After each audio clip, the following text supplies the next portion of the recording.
Catch it, match it, stash it in the cabinet. Listen to the chorus while let Ivan scratch it. This is real hip hop, we aiming for a classic. And if we can't approach it, screw it, we'll attack it. Catch it, match it, stash it in the cabinet. Listen to the chorus while let Ivan. This is real hip hop, we aiming for a classic. And if we can't approach it, screw it, we'll attack it.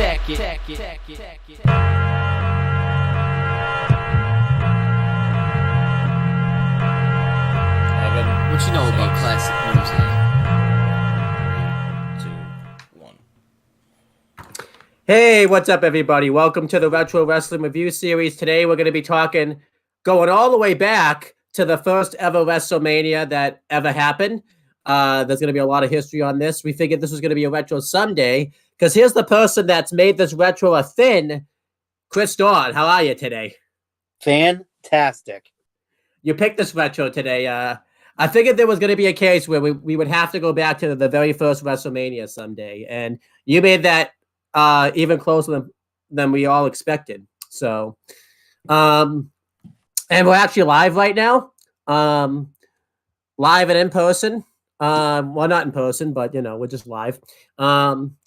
But yeah, I don't know how many live comments we're going to get, because there was an issue with sharing the thing. It accidentally shared the video details all over the place. So I don't think we're going to get a lot of people that are going to be commenting live in the chat, but we're going to do with what we have. I will ask this time, since we have now, just go.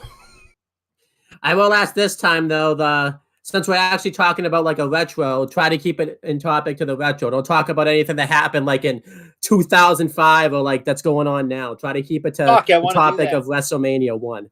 No, in my life, they're going to talk about like WCW, like Halloween Havoc, 1998 type of thing. Like they're going to end up doing that. But yeah, so we're reviewing WrestleMania 1 today. As I'm wearing a SpongeBob sweatshirt, which I don't think is very fitting, but that's what's happening. I've actually reviewed this WrestleMania. I think I've seen this show like 5 times, and I've reviewed it. This would be the 3rd time, because I reviewed it once in 2014, once in 2016 when we started the series, and now we're back doing it again under a new format and everything like that, and completely doing it again. And I got a co-host this time, so that's just great. You picked this retro, so why don't you talk about why you had 3 options you were going to do for retros, and I said, no, you only get one of those options, and you picked WrestleMania 1. What made you pick WrestleMania 1? I think it's pretty obvious. It's the first of many WrestleManias. Yep. Without this one, we don't have what's coming up in 30-something days. Yeah. Without this one's a flop. This event that's happening in a couple of 30-something days doesn't happen. Yeah. So this is huge. Yeah, it's a pretty huge show. Let's talk about before we talk about the box office sales and all that type of stuff, the history behind this show, because there's a lot of history behind this show. So believe it or not, Vince McMahon Jr., yeah, he had only been like in charge of the business. He just bought the company from his father like 3 years before this show. And pretty much Vince McMahon, as we know, before that, wrestling was under the territory days. Obviously, everyone would be in their own territories. I think WWF was typically in the New York territories, because they would always do Madison Square Garden events and all that type of stuff. And there was obviously other territories like the Mid-South, the AWAs, and all that type of stuff. Obviously, the Jim Crockett promotions were like the most notable ones. And when Vince Senior's son, Vince McMahon Jr., the Vince McMahon that basically everybody knows today, that just retired. Well, I say retired. I always say retired. It's so weird to think that he's just back now, but Incorrect. I believe you meant retarded. Carry on. yeah, but he basically wanted to do away with the territory systems. He wanted to get wrestling nationally. So he basically went out and he bought all the territory systems, and he was pretty successful. He ended up going a new direction with the professional wrestling industry by putting it into a more sports entertainment business. So obviously, they weren't being phased out, but a lot of the wrestling that we would see would be phased out. So the Bruno Sammartinos of the world, even though he had been out of the business, but that type of wrestling, you weren't really seeing all that type of much anymore. It was all about the characters and everything like that. And the big starting point to that was when he signed Hulk Hogan, which was like Vince McMahon's like first like superstar that he basically created. I know obviously people will say, well, what about Andre the Giant and all that type of stuff? They were already around for like years in the Vince Senior era. But Hulk Hogan was really Vince McMahon's first superstar that he created. He ended up winning the belt like about like a month or so after he came in. And I believe Hulk Hogan was like the champ already a year at this point. I think this is like that Hulk Hogan reign. You always hear Michael Cole nowadays talk about that Roman Reigns has yet to surpass. We're in the midst of that title reign right now. And Vince McMahon wanted to do something big because Jim Crockett Promotions, NWA, was running Starrcade. I think they started that like in, I know it was like the early 80s. And that was like their big show every year. And Vince wanted to do a big show. And yeah, he wanted to do a big Super Bowl type of thing that was going to be, the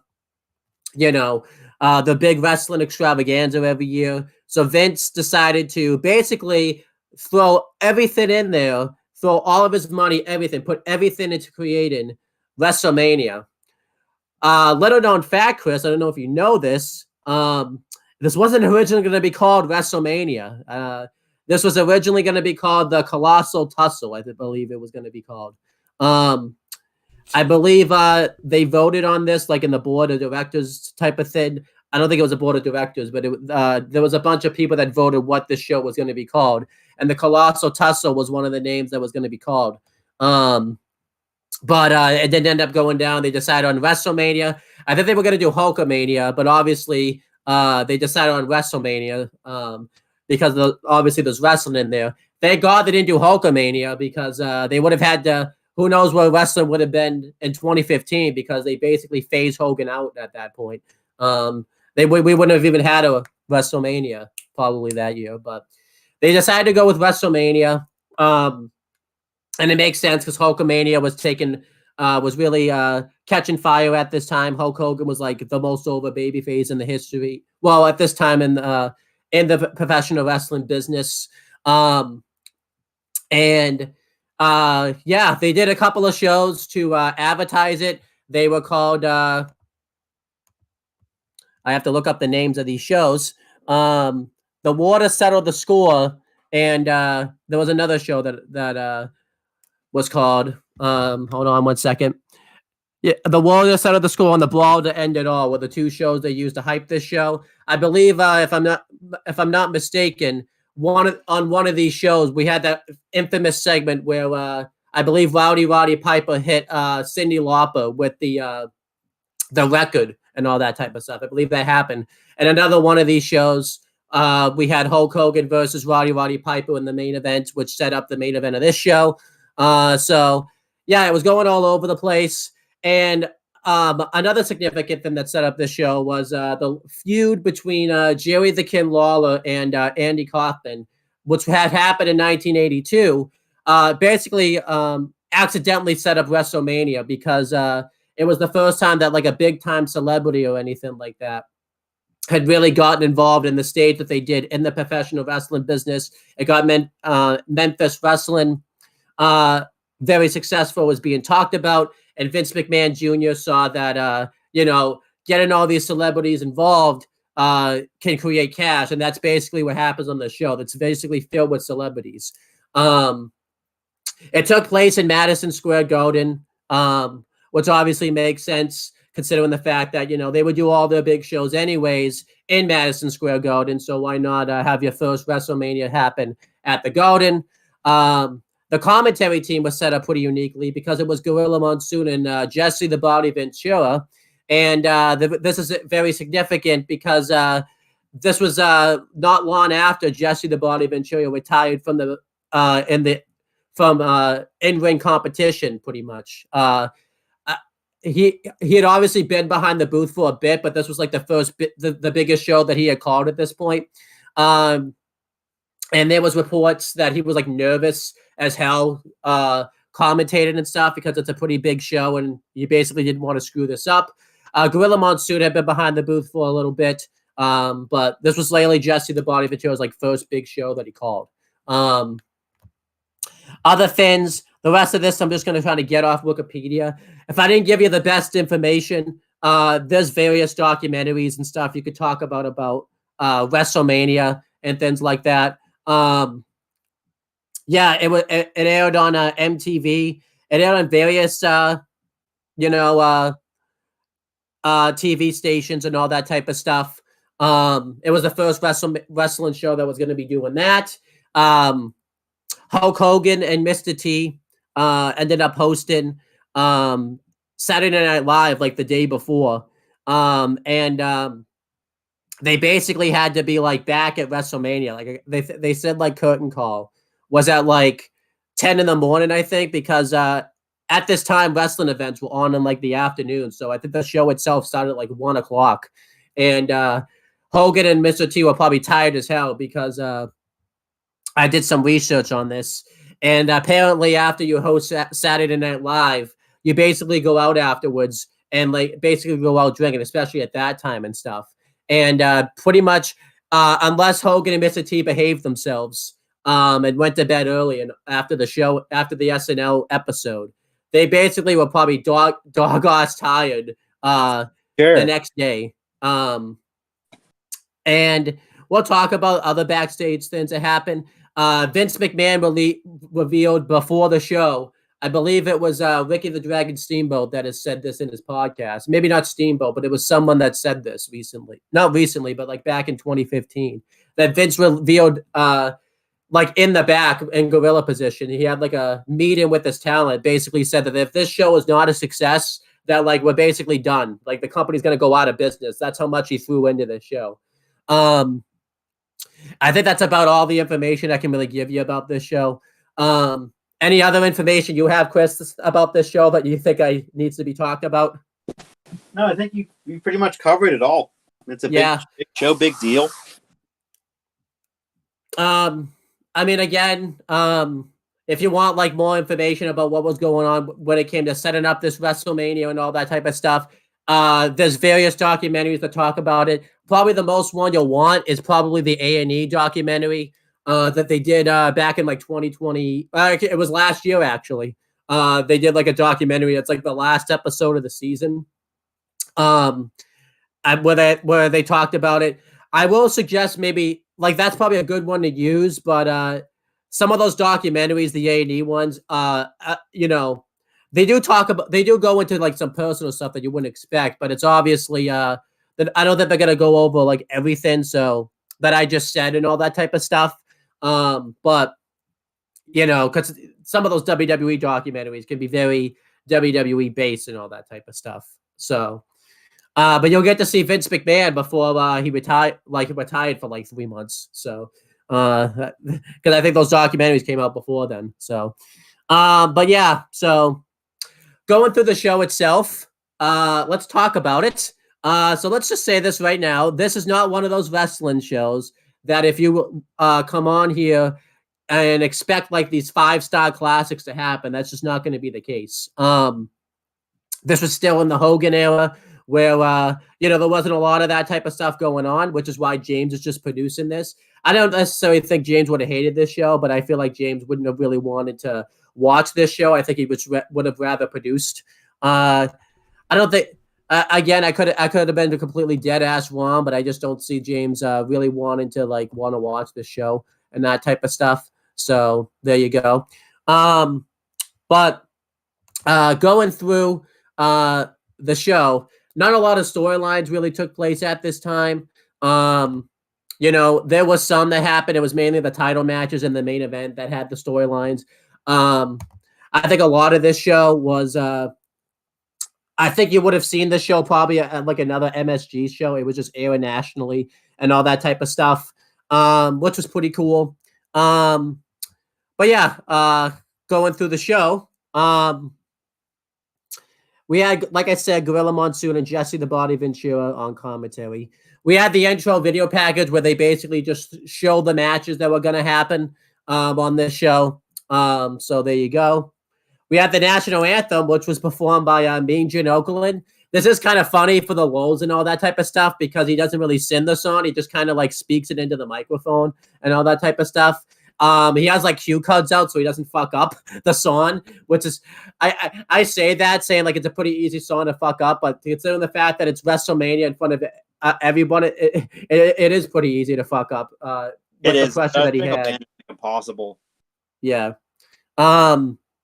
They obviously don't use that anymore as their national anthem. They'll just sing America the Beautiful now. I'm assuming it's some type of copyright reason they don't use the national anthem anymore. So there you go. And then afterwards, Lord Alfred Hayes has an update where he talks about the show. He just couldn't believe it. They were on TNT at this time.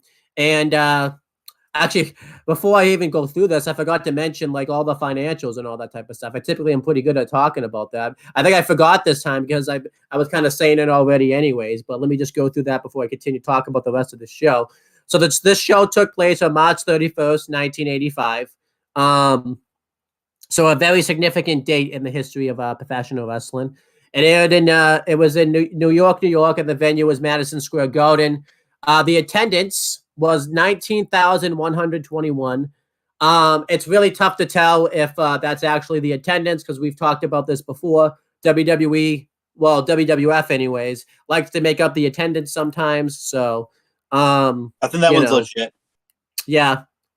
And then we have the tagline. It was the greatest wrestling event of all time. So, we've had the greatest wrestling match ever. We've had the greatest Royal Rumble. I mean, this was before any of that. This was the greatest wrestling event of all time. So if anyone ever asks you what's the greatest wrestling event of all time, it's clearly WrestleMania 1, right? It's got to be. That's a tagline. It has to be. So I mean, to that point, it literally was. Yeah, it was. But yeah, continuing going through the show, Lord Alfred Hayes did an update where he talked about the matches and he just couldn't believe how grand this show was.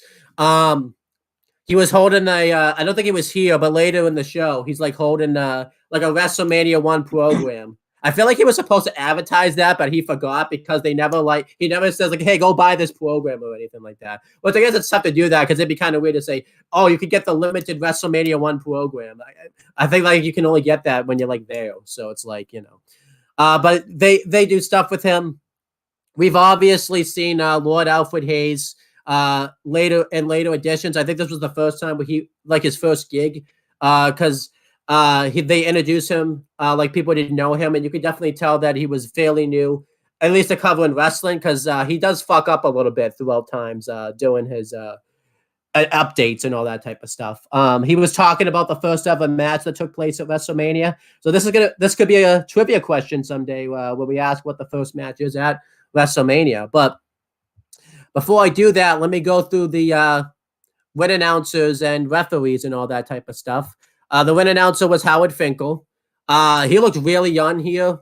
It's really crazy. You always think sometimes he doesn't age, but if you see him in 2000 and even earlier than that, he's obviously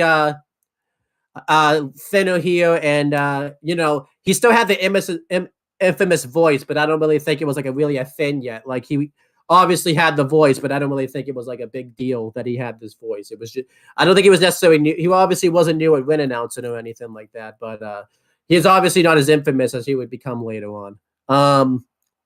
The red announcer for the main we'll talk about later. The referees were Jack Lotz, Dick Kroll, Joey Morella, and Henry Tenavera. And if you want to know where they are, I'm just literally looking up this up now. Joey Morella's Gorilla Monsoon's son. So there you go. Yeah, so he obviously refereed for a few more years. He came back for the next WrestleMania 2. Outside of wrestling, he appeared in the films Raging Bull and the Hurricane, and as well as the TV drama The Sopranos. He really didn't do that much afterwards. I have his Wikipedia up, and it doesn't really say he did all that much afterwards. He did officiate WrestleMania 3 as well. Unfortunately, on April 18th, 2020, he died due to complications from COVID at the age of 86 in Yonkers, New York, during the COVID-19 pandemic in the New York State. But I don't know why it says in the New York State, but he died of COVID pretty much. Dick Kroll, we don't know about because we can't click on his Wikipedia page. We don't know. Joey Morella, is that the guy you just said was Gorilla Monsoon's son? Yeah.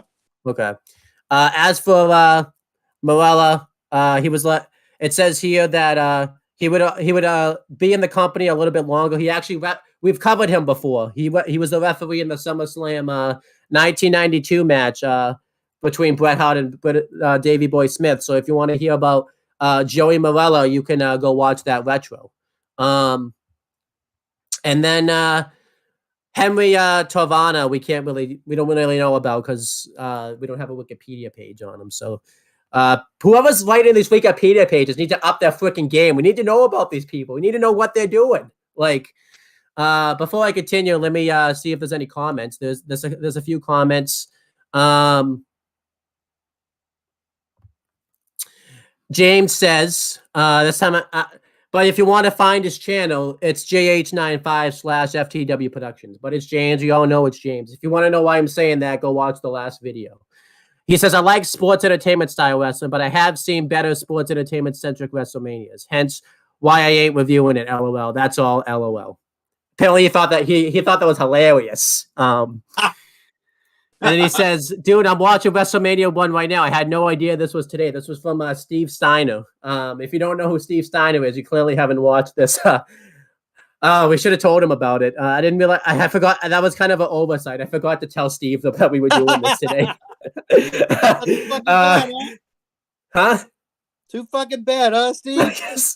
I guess it's funny that he's watching this WrestleMania as we're doing this retro, though. Like, tell me how that stuff happens. I haven't come on, but he that's right. You are Chris someone fan. Yeah, that's right. Huh? That's right. Oh well, it happens. Let's continue going through this show. Earlier in the day, Mean Gene Okerlund interviewed the first 2 competitors of the matchup. This is a recurring thing throughout the show. He interviews Tito Santana, and he talks about how excited he is to compete in the very first match at WrestleMania. And he said that he's just going to basically win the match and all that type of stuff. He doesn't really say anything too significant. And then he interviews the Executioner. The Executioner basically said that he's going to go after Tito Santana's leg because Tito Santana had just lost the Intercontinental Championship to Greg the Hammer Valentine, like not long before this. And he had been coming off a leg injury because he got put in the figure 4 leg lock. And obviously because it targets your legs, it obviously, is going to hurt your legs. I mean, that's pretty obvious right there. Maybe it's not. The Executioner, they said, was like undefeated at this time. So Tito Santana talked about that in his interview and stuff. And that was basically it. We had the first ever match at WrestleMania, Chris. We're covering it right here. The first ever match at WrestleMania was Tito Santana versus the Executioner. Now, would you have known that if I had asked you that before, like these past few days? No. I don't think so. I think when I saw this was like the first ever like match that ever took place at WrestleMania, I like couldn't believe it. And we should talk about this too. I didn't even mention this. Some of these wrestlers also wrestled a house show like the day before too. Yeah, you would think like, oh, this is your very first ever wrestling show. They're not going to do any, any shows before that. They're going to let the wrestlers rest and be at their best. Nope, they did a house show before this. So, there you go. Yeah, this was a pretty decent match here. Tito Santana starts aggressive in the match. He hits a lot of really cool headlock takeovers and stuff. I believe at one point he goes off the top turnbuckle and hits a headlock takeover onto the Executioner. The Executioner starts targeting the leg of Tito Santana. He chop blocks it and he really targets it. Eventually, Tito Santana mounts a comeback. He hits a forearm onto the Executioner, and then he locks him into the figure 4 leg lock, which is kind of cool because that was how he lost the IC title. And eventually, the Executioner ended up tapping out, and that was his first ever loss in the professional wrestling, apparently. The Tito Santana won, and that was really it. I thought this was pretty decent. I gave it like 2.25 stars. Pretty decent WrestleMania match here. What do you think of this? I thought it was a decent match. I like this. I like Execution going for the leg. Yeah, that's a leg that was hurt. But Tito Santana did an awful job of selling it. He did. Yeah, because he got hit in the fucking leg. They did the stomp thing. Yeah, with the ass cheeks on the leg. Didn't fucking sell it at all. Not at all. And yeah, it's decent. I mean, Tito won. It made sense. Yeah, it wasn't bad. I give it like 2 stars. He was over too. Wicked over. I remember in the interview in the back, he does his catchphrase "Ariba" and all that type of stuff. And I hate to say this because this is where the benefit of hindsight doesn't help you. I remember that because that ended up becoming his gimmick later on in his career. I was like, oh no, don't do that. Don't do that. Don't do that. It's the gimmick. He is the gimmick. Yeah, I'm pretty sure at one point too, the Execution hit a really cool suplex onto him. That was cool. But yeah, poor Executioner. That was his first loss in the history of wrestling. So after this, we're going to see Tito Santana later. So we'll talk about where he is later in the show. The Executioner really didn't do all that much afterwards, really, in the WWF. He was actually, what's his name? He was like, wasn't he the fat boy Buddy Rose? Yeah, I thought so. I think he shortly after this, he left. He went back to Jim Crockett and the NWA and WCW, and he won a few championships there. I think he did come back to the company at one point, but really didn't have all that significant of a role. He just didn't really do all that much. He was kind of just there. And then eventually after that one ended, he wrestled in the PNW, which is the Pacific Northwest Federation. He just wrestled various indie promotions. Eventually, he retired in 2005. He opened up his own wrestling school. He trained Brian Zane from Wrestling with Regret. Oh, that's cool. Unfortunately, he passed away on April 28th, 2009. I think they said it was like it was natural causes, which is kind of weird to think about because he was like 50, but he had like huge drug addictions and stuff. So I'm just guessing here. I assume that played into it. Because he ended up gaining weight later on. I'm pretty sure they brought back the Executioner as like a gimmick. He just wasn't played by him because I remember. This doesn't seem on topic, but I'm pretty sure the Executioner, isn't that the gimmick they brought into like in the first Buried Alive match afterwards? Yeah, it was Terry Gordy. So from the Freebirds. Yeah, so that's that's unfortunate, but that's basically where the Executioner ended up going. Did you give the style rating to the Tito Santana Execute? I give it 2.25 stars. What would you give it? I give it 2. Okay. I don't think any of them are going to get higher than a 3. Yeah. So. Next, Major in Oakland interviews Special Delivery Jones. And he just cuts like a really, he's all over the place when he talks. He just basically talks about how he's going to do the best he can to try to take it to King Kong Bundy. And then he just kind of walks off. That was it. He really, like, he was talking so fast. You really couldn't understand like what he was saying and that type of stuff. Then afterwards, he interviews, Mean Gene Okerlund interviews King Kong Bundy and Jimmy Hart. I used to think Jimmy Hart never aged, but boy, does Jimmy Hart look younger here than when we've seen him like lately. It's like, it's crazy because he still looks pretty good now, but like it's crazy that he actually did age because you always think that like Jimmy Hart like looked the way he does now, but he looked really young here. Yeah, so King Kong Bundy basically says that he's going to destroy Special Delivery Jones and that he's going to have the shortest match ever in WrestleMania history. So we have that match. It's Special Delivery Jones versus King Kong Bundy with Jimmy Hart ringside. Basically, this is, you want to cover this match? It's not that hard to talk about. I'll let you. It's nice and easy for you. So, SD Special Delivery Jones runs at King Kong Bundy. He catches him in the bear hug. He rams him into the corner. Fucking avalanche in the corner. Fucking splash, fucking 1, 2, fucking 3, fucking fuck, it's over. What a loser. The ultimate WrestleMania loser of all fucking fuck times. Special Delivery Jones. They said the match went 9 seconds. However, that's not the case. Pretty much what happened, I guess it depends on who you believe.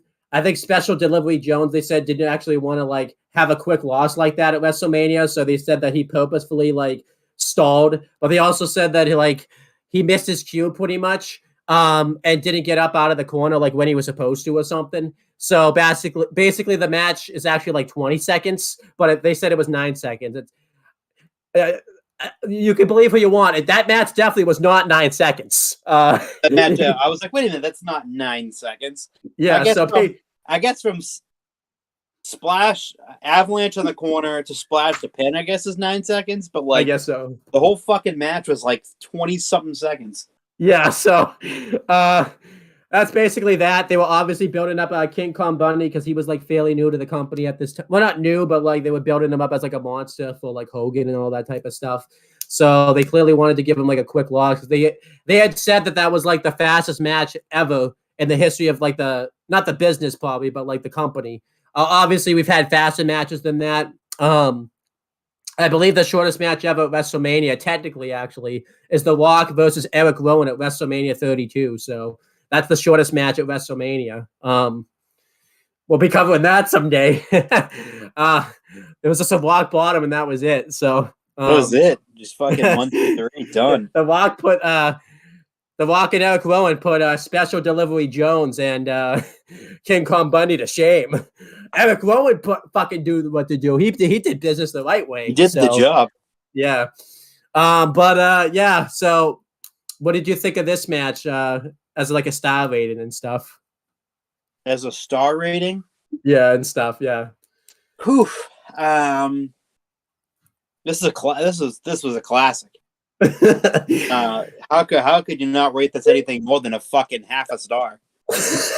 Yeah, this is a WrestleMania classic. I gave it 2 though because it's a squash. You can't really judge a squash. I don't know why they thought they were going to get away with 9 seconds because that was not 9 seconds. Like I don't know what the fuck they were thinking getting away with that. But whatever. If you want to know career retrospectives, Special Delivery Jones basically was a jobber for the rest of his career. Afterwards, I think he had like one more match for like another year or so and stuff. Then he went back to like Jim Crockett Promotions and things like that. I think he came back for like one more match in like the company, and then that was it. And then he went up wrestling in Herb Abrams' Universal Wrestling Federation. Probably didn't really do much there because, yeah. He did appear to induct Tony Atlas into the Hall of Fame in 2006.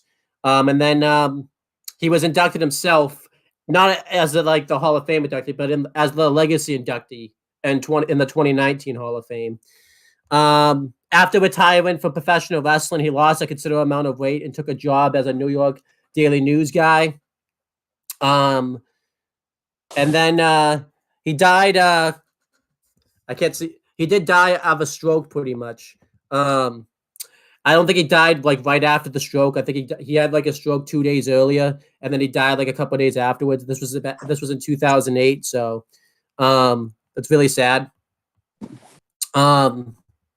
As for King Kong Bundy would be a consistent figure in the 80s of professional wrestling. He was one of the top monsters for a while. Eventually, he slid down the card. And then he ended up leaving the company. I think he went to like Jim Crockett and WCW New Japan for a bit. He came back. He was a top here with the $1 Million Man, Ted DiBiase, as part of the $1 Million Corporation. And then after that, fizzled out. He really didn't do all that much. He left again. I think he had like a huge falling out after his second one with Vince McMahon and everything like that. Which is why I don't think he's gone into the Hall of Fame or anything like that. I think because he had like some type of injuries and stuff, and they didn't really account for his injuries and all that type of stuff. You gotta give me a break. I can't remember everything because I read this all yesterday. Well, but I was trying to watch Raw at the same time and everything like that. So Raw was more my focus at that time. So, but I think King Kong Bundy came back like one more time, and then there was a huge falling out. And then King Kong Bundy wrestled in the Indies. I think he retired in like fairly soon afterwards. He retired in like I think let me see when he retired. It was like he retired in 2007. Yeah. And then he ended up passing away in 2019 at the age of 63 due to complications from diabetes. He was obviously in movies and stuff before then. But he has not gone into the Hall of Fame. He ended up doing stand-up comedy too afterwards, like before that and stuff. Obviously not after his death, because that'd be impossible. But hell yeah. Great. Yeah, pretty much that's the rise of King Kong Bundy. It's a shame he didn't get to go into the Hall of Fame like while he was living and stuff. I don't know if it ever will go into the Hall of Fame, but we'll see. We'll talk about Jimmy Hart. I think we've done a career retrospective of Jimmy Hart, but I'm not really too sure about that. But we will talk about him because he's going to show up again later in the show. Let's read some comments real quick. We got some comments right here. Steve Steiner says he's your number one fan, Chris. He's your number one fan. So yeah, he is. He's the best. But he says I suck. So yeah, you do. Apparently, I think he said. I think he thinks he. I don't think he's very happy with me because I forgot to invite him on this retro, which is fair enough. But it happens sometimes. It's just how the game works. So he also did say WrestleMania 39 party at Steiner's. I don't know if he meant his house or if he meant Scott Steiner's. If we go to Scott Steiner's house, that's gonna be a fucking party right there. So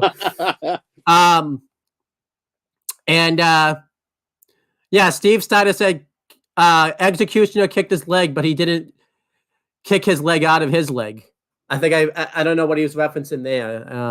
Owen Hart did a promo, and he said Owen Hart did a promo, and he was trying to say to Brett that he kicked his leg out. Yeah, but he said he kicked his leg out of his leg. Oh, okay. So he botched the promo, and it's so infamous now. It's wicked funny. And then James says, "Woo!" And then he said, "That's a lot of leg." And then Steve Steiner said they should have called him Tough Delivery Jones. And then James says that's delivery of the half of Star is perfect. So it is. We only got a. That comment also was from James. I forgot to say that. Yeah, there you go. Yeah, I'm promoting 2 channels at once right here. So, by the way, this is a lesson to me. This is why you're always going to share your stuff beforehand. You're also going to get 2 people like you're close friends with commenting and stuff. That's why you share your stuff ahead of time. So, let's continue going through WrestleMania 1. Mean Gene Okerlund interviews Matt Bourne, and Matt Bourne says that he's just there to beat up Ricky the Dragon Steamboat. He says Ricky the Dragon Steamboat is too much of a nice guy in this business. He's going to teach him a lesson. So you know what joke Steve Steiner's about to make in the chat. We don't even need to mention those. So, and then afterwards, Mean Gene Okerlund interviews Ricky Steamboat, and he talks about how he's looking forward to competing at the first ever WrestleMania. And he said that he's going to go do his work in the ring and prove himself and all that type of stuff. So that was it. That was that. What did you think of all these interviews? I haven't really asked you about them. I've been forgetting. They are interviews. Yeah. Basically they said that they're pre-recorded. Yeah. Let's head back to a pre-recorded interview. And so like, okay, like why should I care now? Yeah.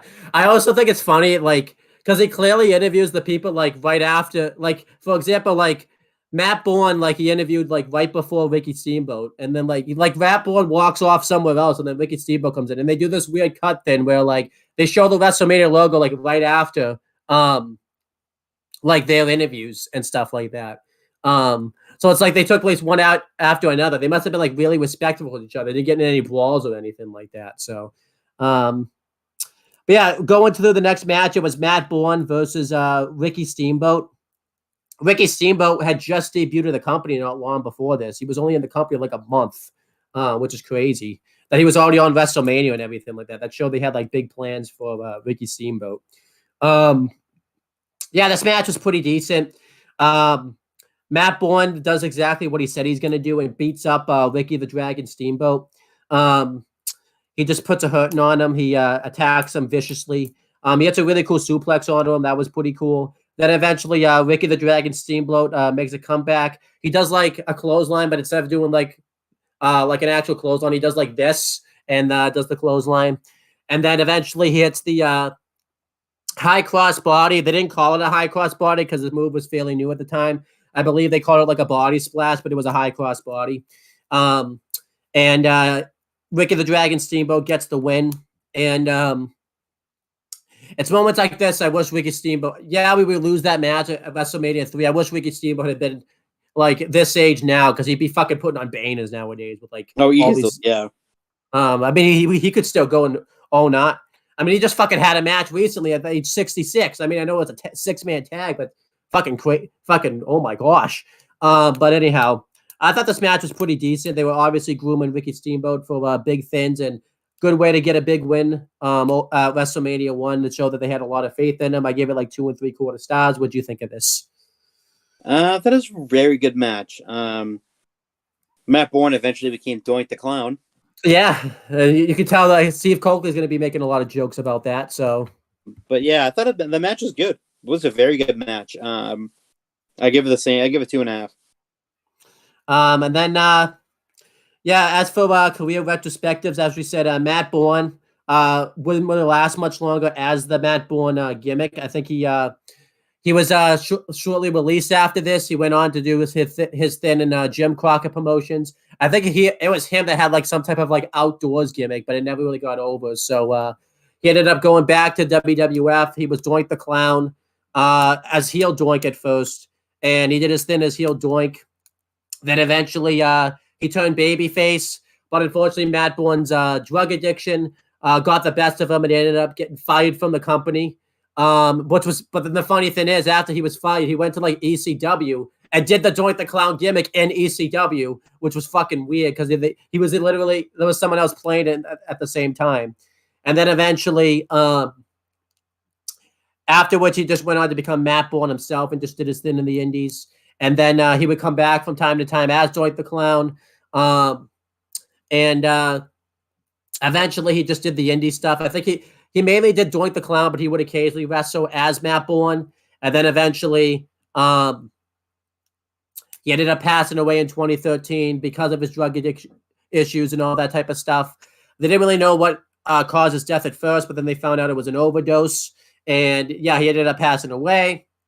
And they have brought back the Doink the Clown gimmick like a few times, but they haven't really done it all that much. I think out of respect for him, since he was like the original Doink the Clown and all that type of stuff. So that was that. As for Ricky the Dragon Steamboat, He would go on to be a pretty big player in the company. He would obviously have that classic match with Randy Savage at WrestleMania 3 and win the IC title.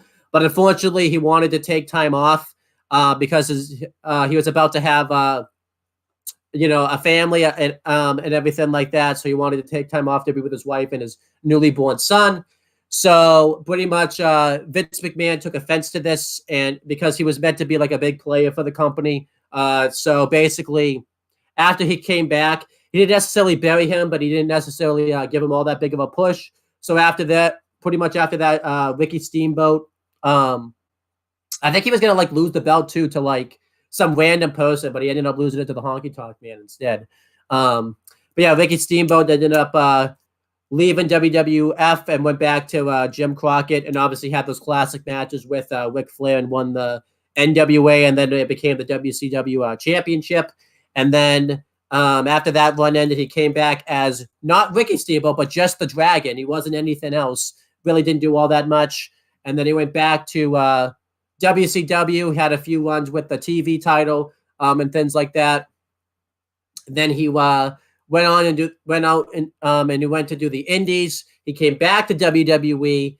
Obviously had that resurgence where he wrestled the house show Malcolm and had that classic. I shouldn't say classic match with Jericho at Mania. I guess the Backlash match was more the classic, but him and Jericho put on magic at Mania and that handicap match and stuff like that. And wrestled the house show Malcolm. I actually saw him wrestle live at the Music Circus, and I think it wouldn't have been the Cape, but it was I forget where it was. It was Cohasset. It was in Cohasset.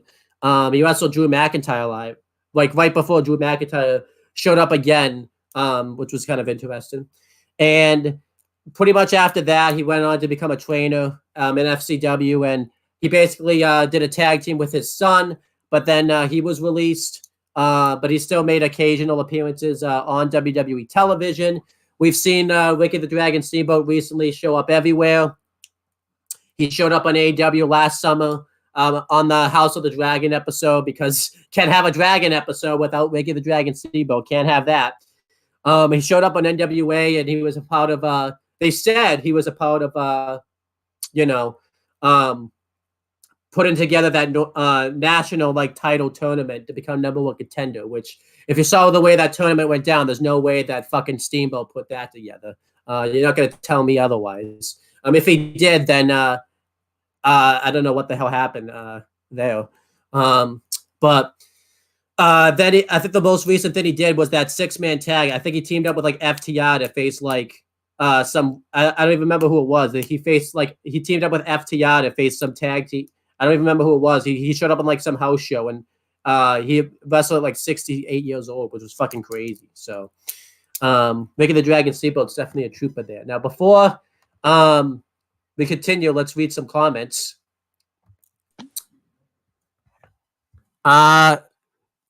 James Hebert said that's accurate, LOL. I think he was referencing that's why you share the thin and all that type of stuff. Steve Steiner says heel Doink was 100% Pennywise, which was totally true. And then James says truth, LOL. So there you go. All right, let's continue talking about WrestleMania 1. Next, Lord Alfred Hayes gives an update, and he talks about the upcoming match between David Sammartino and Brutus Beefcake. Mean Gene Oakland interviews the Sammartinos, and they talk about how they're going to build their legacy at WrestleMania and go out and take care of business. And then Mean Gene Oakland interviews Brutus Beefcake and Johnny Valiant. And Johnny Valiant basically just says that he's going to put an end to Bruno Sammartino and David Sammartino. And Mean Gene Oakland went to ask Brutus Beefcake something, but he really couldn't say anything because Johnny Valiant was standing right in front of him. And he said that only he gets to talk and all that type of stuff. So that was basically it there. What do you think of these interview segments? They were interviews and they happened. Okay. Then we had the next match. It was Brutus Beefcake with Johnny Valiant versus David Sammartino with Bruno Sammartino. So throughout the show, nobody really got entrances. I think like the big stars mainly got entrances. Obviously the main event is filled with entrances. But a lot of it, they would just be in the ring. I think it's funny sometimes because you would see Lord Alfred Hayes do his updates, and you would see them like make their entrances, like doing the updates and stuff like that. Which there's an infamous moment where that happens. But yeah, not everybody got entrances, but obviously David the San Martino's got entrances because you're not gonna not give Bruno San Martino an entrance because Bruno San Martino was obviously you know, a huge star at this time, still a huge star because he had been retired from the ring for, I think he just retired like full time pretty much at this time. And He was fully retired at this point. you know, obviously they wanted to get him on the show somehow, so they had him, you know, and his son was obviously coming up in the business, and they obviously wanted to do a big match with David San Martino, and this was the match he had. So let's talk about the match. This match was pretty decent. They do a lot of chain wrestling in the beginning portions of the matchup. David San Martino just takes Brutus Beefcake to school here, pretty much. He ends up kicking out his arm and hurting his arm. He body slams Brutus Beefcake over the ropes. He has a headlock off of the turnbuckle himself, like a headlock takeover. Eventually, Brutus Beefcake targets the leg of David San Martino, and he starts going after the leg. He goes after his back as well. He hits a really cool suplex onto David San Martino. David San Martino eventually makes a comeback. However, he gets knocked to the outside, and behind the referee's back, Johnny Valiant ends up body slamming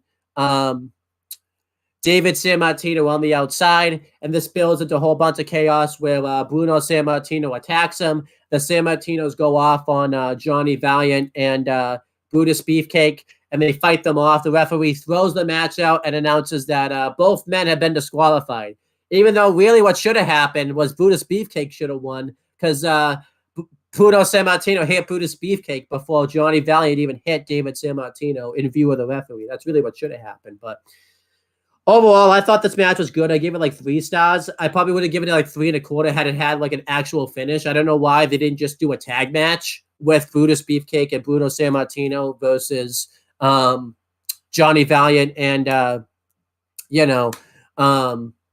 Brutus Beefcake. Considering the fact that this built the tag matches anyways, why not just do the tag match at WrestleMania?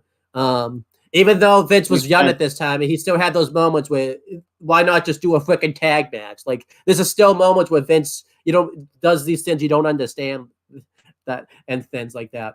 But whatever.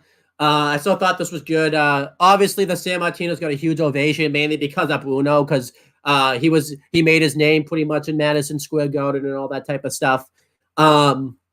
But yeah, I give the match 3 stars. I just didn't really care for the finish. What do you think of this? It wasn't bad. The match is actually probably one of the better matches. Yeah. I give it the same thing, and I just didn't like the finish either. Yeah. Double DQ was kind of lame. Yeah. There's a reason these don't happen much at Manias anymore because they were very frequent at this time around. I don't even understand why they did a double DQ because it's like typically they would do this stuff when they didn't want to have like what would they protect Brutus Beefcake for? Because it's not like he was a big star at this time or anything like that. No, he did. So. Well, he definitely wasn't. Yeah, but obviously this set up the tag matches we talked about where the San Martinos would go on to win those matches. Afterwards, David San Martino really didn't do all that much in the industry. I think afterwards he got released for like attitude issues and all that type of stuff backstage that he was having. And Bruno San Martino stayed around for a bit. He had some pretty good feuds with Randy Savage when he came in for the IC title. And there was another big feud that he had. I think it was with like Big John Studd or King Kong Bundy or something. It was like another big feud like with somebody like that. And then eventually he wrestled a tag match with Hogan where they wrestled Big John Studd and King Kong Bundy. And that was basically his last match in the company, which is kind of fitting that even though it didn't happen on TV, that his last match was with the next guy in the company. And obviously after this, Bruno San Martino had a huge falling out with Vince, which is very well known. And basically, Bruno Sammartino didn't show back up at all in the WWF. He would obviously show up on various other promotions. He showed up in WCW at one point. He showed up in some type of startup company that never really went anywhere. He would basically show up in the Indies. As for David Sammartino, basically he could never live up to his father's legacy, pretty much. After I think Sammartino and Vince had that fallen out, basically, David Sammartino basically became an enhancement talent. He didn't completely job him out, but obviously he wasn't very successful. Then he went on. He would have a few matches on WCW, particularly in the cruiserweight division. And then afterwards, he just completely quit the business altogether. And I think he became like a trainer, like a personal trainer. And unfortunately, the Sammartinos ended up having a huge falling out. We don't know why. It just ended up happening. And eventually, Bruno Sammartino himself, after various times denying it, basically the reason I think Vince McMahon and Bruno Sammartino had a huge falling out was he didn't like the direction that the wrestling business was going at this time. And then when he saw in 2013 that the business was going into a better direction, he was open to coming back. He got inducted into the Hall of Fame in 2013, and then eventually he would basically become a huge ambassador for the company. I believe he's like one of the very few that has like their own trophy, like not at the Performance Center, but like what's not the headquarters, but I forget what it's called, like the hidden gems room that they have or something. But eventually, unfortunately, he ended up passing away due to heart issues and stuff. He ended up passing away. He was like in the hospital, and it was was it 2018 or 2019 that he passed away, Bruno? I think it was 19. Yeah, because I remember it wasn't 2020 because I remember he had been he had passed for a while. So, and then eventually, as for Brutus Beefcake and Johnny Valiant, it's April of 2018. Okay, that's a very sad passing. But yeah, yeah. So eventually, as for Brutus Beefcake and Johnny Valiant, we've done career retrospective before, believe it or not, on Johnny Valiant because he shows up in the Royal Rumble 2000 retro, and it's a weird segment that he shows up at. If you know the segment. And as for Brutus Beefcake, shortly after this, he would become Brutus the Barber Beefcake. And basically that was his gimmick for the rest of the time. He would have the barbershop segment, and he would never become like the world champion or anything. But he would actually, it wasn't shortly after this. I forgot he did the Dream Team tag team with Greg Valentine first, and then he did the Brutus Beefcake barber gimmick. And then he was a tag team with Hogan on and off. Then eventually he was released. He went to WCW and he just had like a various crap gimmicks. I think he was like the Butcher. He was Zodiac. I almost said Zach Zodiac, but he was just the Zodiac. He was the Booty Man. Yeah. Brother Brutai. Big Brother Booty, I think. Yeah, he had the Butcher. The Clipmaster. The Disciple. The Man with No Face. Yeah. The Man with No Name. The Zodiac, and so I said the Disciple. Yeah, and then he would go on to return. I think after WCW like folded and stuff, he just did his thing in the Indies, and then he returned to WWE as Brutus the Barber Beefcake, on and off, just making special appearances. He had various shoot interviews where he shot on WCW and WWE, which kept him from being like inducted into the Hall of Fame for a bit. And then he was finally inducted. Was it 2019 he was inducted? Because it would have been 2020 because yeah. And I don't think it was 20. I remember he was inducted. What was the first time they did like the Hall of Fame where like it was actually in front of like a crowd, like a ring type, but like the way it is now, because obviously that's when he was inducted the first time. So, I think it was 19. I'm pretty sure it was 2019. And then he hasn't really done all that much like since then. He showed up on like that WWE like hidden item show with like Top Dollar and stuff like that. But other than that, he hasn't really done anything all that much in the wrestling business. So before we go on to the next match, let's read some comments right here. Steve Steiner says, as you'll soon learn on a year in reviews, screwy finishes were around long before Vince, because he's going to be doing that series. And then he said Bruto hated the Attitude Era. That was the direction he didn't like. So that's from Steve Steiner right there, giving us some behind the scenes look at the history of the business. So let's continue talking. Lord Alfred Hayes does a update talking about the Intercontinental Championship match. That was basically it. Mean Gene Oakland then interviews Greg Valentine and Jimmy Hart talking about the Intercontinental title match. It says that he's going to walk out with the belt and go after the Junkyard Dog's legs, which was very mean. Very nice. Yeah. And then Mean Gene Oakland interviews the Junkyard Dog. He was really entertaining here. He talked about how he was going to put a hurting on Greg the Hammer Valentine. He said that he's going to walk out with that Intercontinental Heavyweight Championship. Really liked this. It honestly made me think, I think a lot of people say, a lot of the guy in the 80s, wouldn't work nowadays. I would like to see what Junkyard Dog would have been like nowadays, because in a sense, he's like Big E kind of back then. Like, him and Big E would be like magic together on the mic. But yeah, continuing. We had, what do you think of these interviews before I break down the match? It was interesting. Yeah, really, it was into it. So the first of 3 title matches on the show, we had Greg Valentine with Jimmy Hart ringside defending the Intercontinental Heavyweight Championship, because that's what it was called at the time, against the Junkyard Dog. Basically, Greg Valentine won the title. I think earlier in the year, maybe last year, against Tito Santana.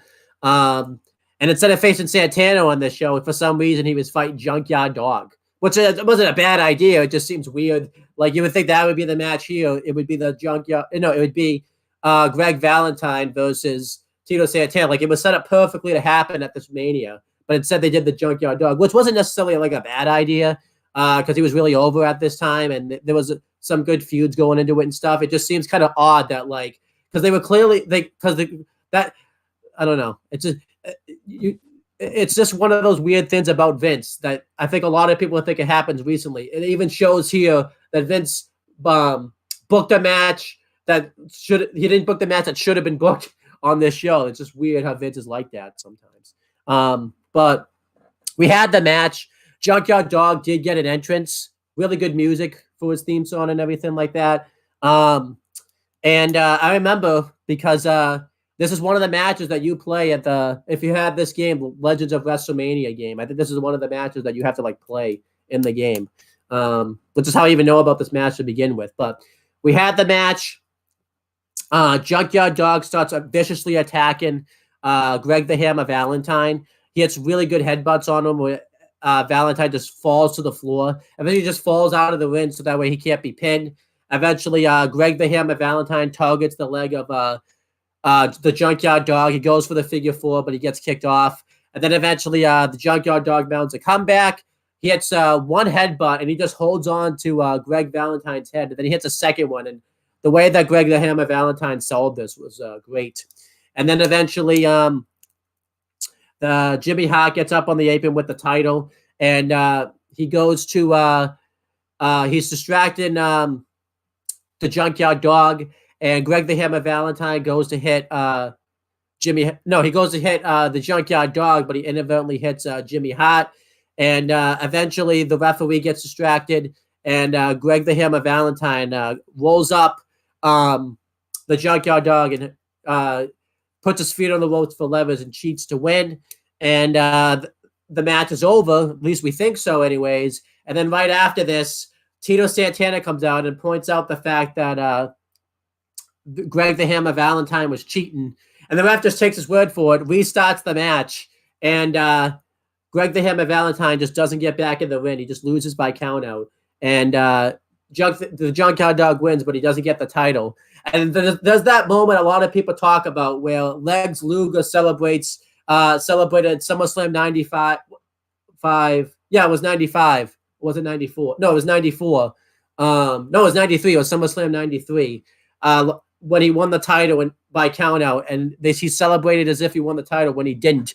No one talked about the Junkyard Dog here. Like, the way he celebrates here was like he won the championship when he didn't even win the championship. Like, it was so fucking weird. Like, what was he doing? But yeah, I thought this was a good match. I would have given it like 3 1/4, but I gave it like 3. I don't understand why they did a count out loss. They were clearly trying to set up Tito Santana versus Greg Valentine. If they were just going to have Junkyard Dog win, why not just give him the title? Especially since he was over. Like, people would have been ecstatic if he won this championship here. I just don't understand why they did a count-out loss. It didn't really make sense. Especially, too, like, why was Junkyard Dog celebrating the fact, like, he won the championship when he didn't even win the championship? Like, what are you doing? What do you think of this? It was just, like, it was weird. Because, like, they did the cheat to win finish, and then Tito Santana comes out and says, you know, he cheated to win. So they restart the match, and he gets counted out, and JYD wins. Yeah. What the fuck was the point of it? It was also weird, too, because, like, it wasn't like, too, like, they let it play out, too. Like, it was like he cheated to win, and, like, Tito Santana was, like, immediately out there, like, right afterwards. Like, it wasn't like... It's like he fucking teleported to the ring. It was like the fucking finish happened. He cheated. I was like, here's Tito. It's like, what the fuck? It's like he must have like been running at the fucking speed of light to fucking get there as fast as he did. Yeah, because all of a sudden, like the camera caught like he was like in the fucking ring already. Yeah. Like right after, like it was like right after the match was over too. Like it wasn't like any. It was like Tito wasted no time. Like his feet were on the ropes. 1, 2, 3. I was like, Tito's in the ring. I was like, what the hell? Where the hell did he come from? I know. But yeah, what would you give it? I think a star rating. I give it 3. I give it 3 too. It was a pretty solid match. Just don't really care for the double finish. Yeah.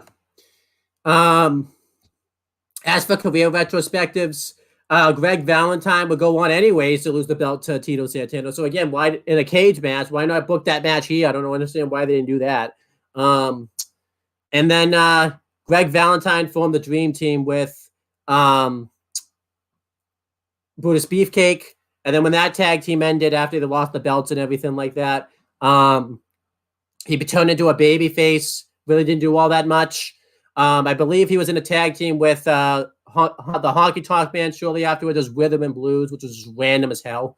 And then he turned babyface again, was gone from the company. And then he did his things in the Indies and WCW again and all that stuff. I think he went to WCW and won like the US title and all that type of stuff. And then he was gone again. He's shown up rarely in the business. He was inducted into the Hall of Fame, I believe, in 2004. Well, I think it was 2004 because 2005, I don't think he would have been inducted. And then he's just basically shown up sparingly in the business. I think he has had some matches. I think he retired like in 2018, just wrestling in the Indies and stuff. And then he just retired.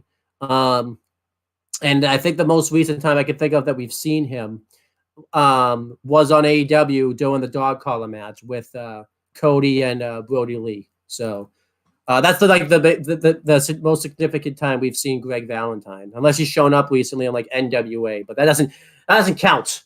I refuse to let that count. As for the Junkyard Dog, he went on to have a pretty. He really did. He was still pretty over, but he really didn't do all that much more in the business. Or at least in WWF anyways. He was released, I think in like in the early 90s and stuff. And then he went to WCW. He did his thing in WCW. And then he, in 95, he was out of the business pretty much. And I think he had like a match in 95. And I think he basically died the same way recently that Jay Briscoe died, where he went to like his daughter's like game or something. It was a It's graduation. like, yeah, it's just so. I mean, like it's not the exact same way, but like they went to like a thing for his daughter, and he got in a car. It's almost like the exact same way Jay Briscoe just died recently. Like it's pretty scary actually. And And I think he got inducted into the Hall of Fame, but I don't think he was actually like there to accept his induction, which is a shame. And as for Jimmy Hart, he would go on to manage various more wrestlers in his career, mainly heels. I think the only babyface I know that he's managed is like Hulk Hogan. I think that's it. But I think it is. He'd be a big manager in the WWF and WCW. And then once I think WCW folded, he basically retired from the business altogether. He obviously has shown up in part-time appearances, mainly in the WWE, and done his manager thing. And yeah, he has aged, but like he's aged pretty damn well because I think he looks the same that he's looked since like maybe like 2005, which is pretty damn impressive. So there you go. Next, we have a Lord Alfred Hayes update where he talks about the tag title match coming up. So there you go. He was just having a nice conversation with us. Very nice of him. Before I continue to talk about the next match, let's see if you got any comments. We do not. Again, this is why you share the show ahead of time.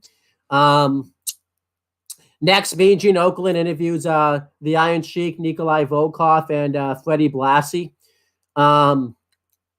They basically talk about how their countries are number one, and they're going to win the tag titles and deface the name of America. Iron Sheik's promo was awesome here because they're always awesome.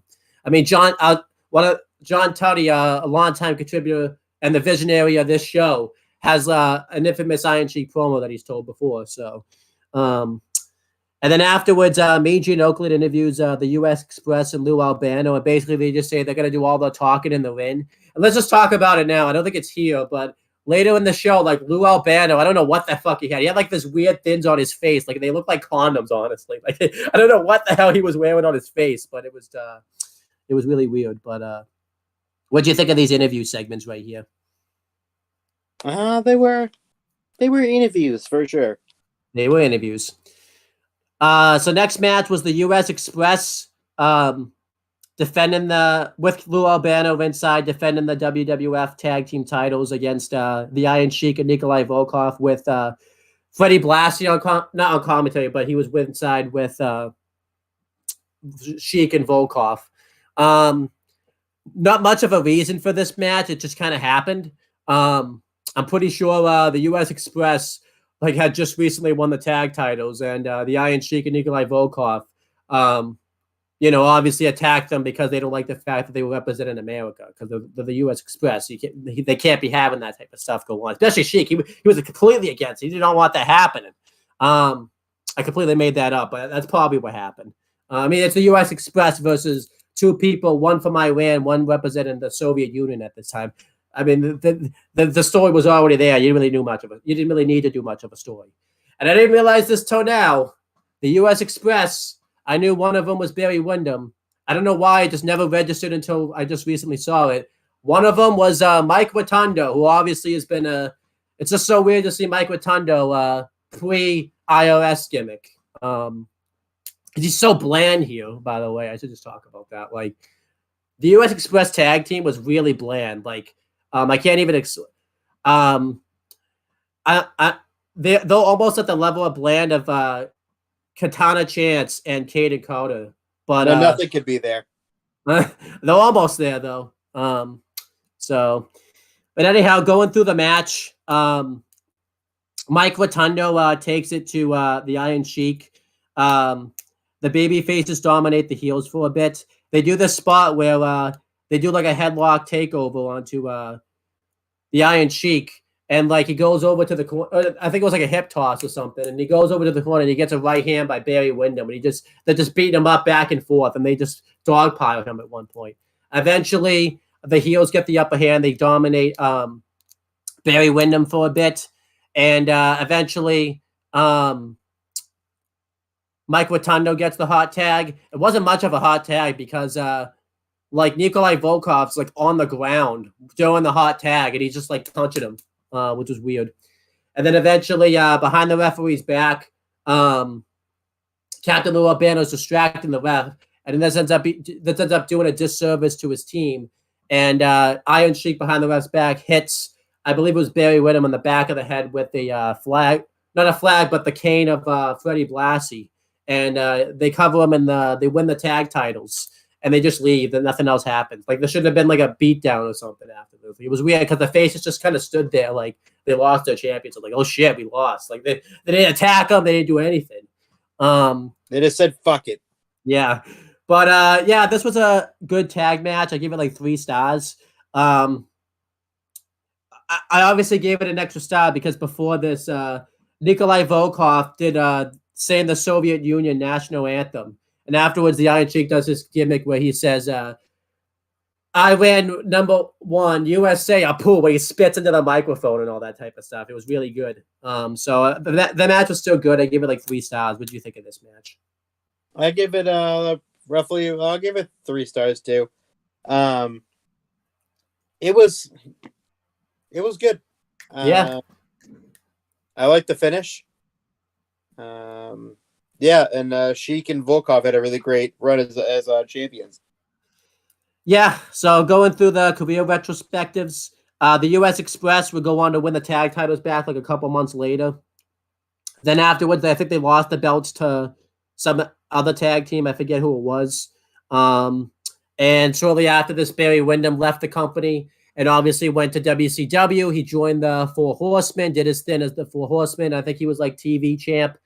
I say WCW, but I meant Jim Crockett, which became WCW. And then he won like the tag titles and the TV title a few times. Then he went back to WWF. I don't think he did anything all that significant. Then back to WCW.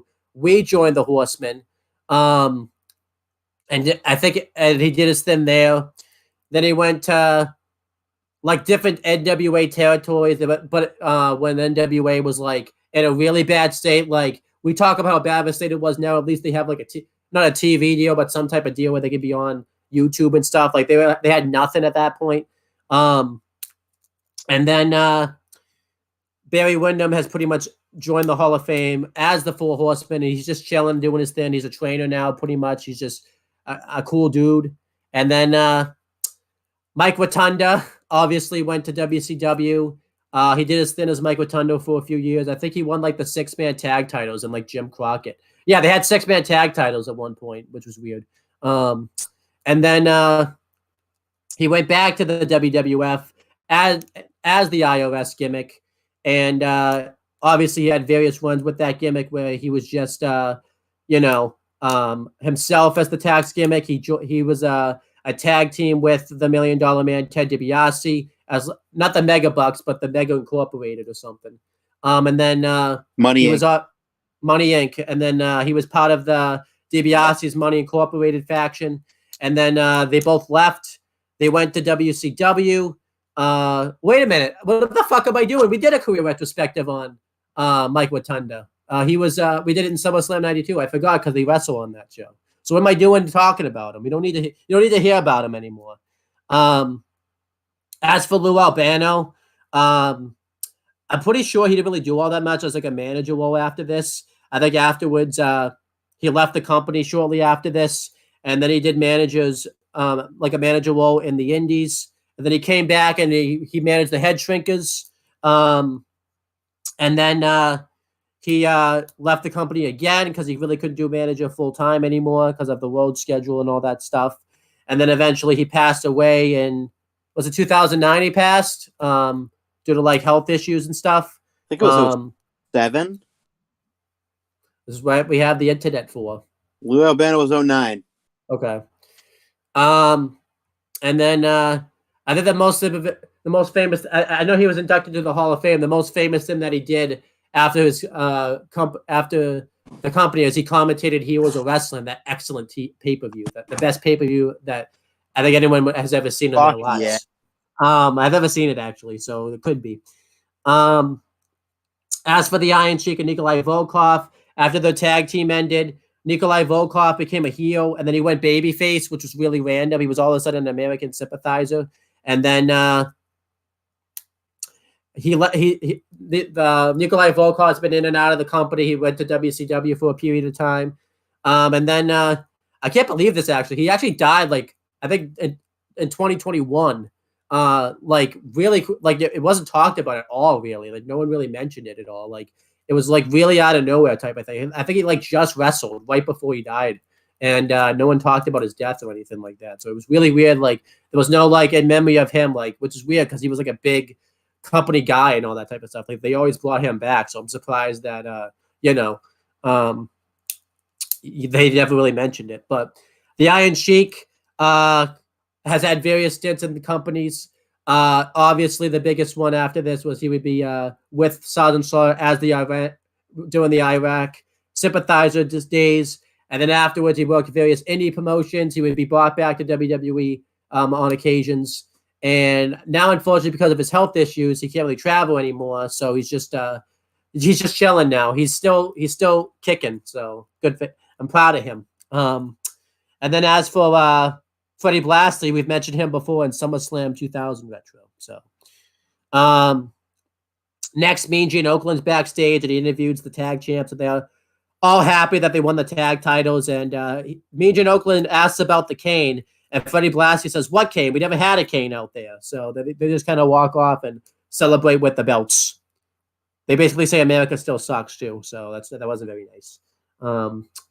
Then Lord Alfred Hayes does another update where he talks about the match coming up between it was Andre the Giant and Big John Studd. So what'd you think of this stuff? It was good. Yeah. I liked it.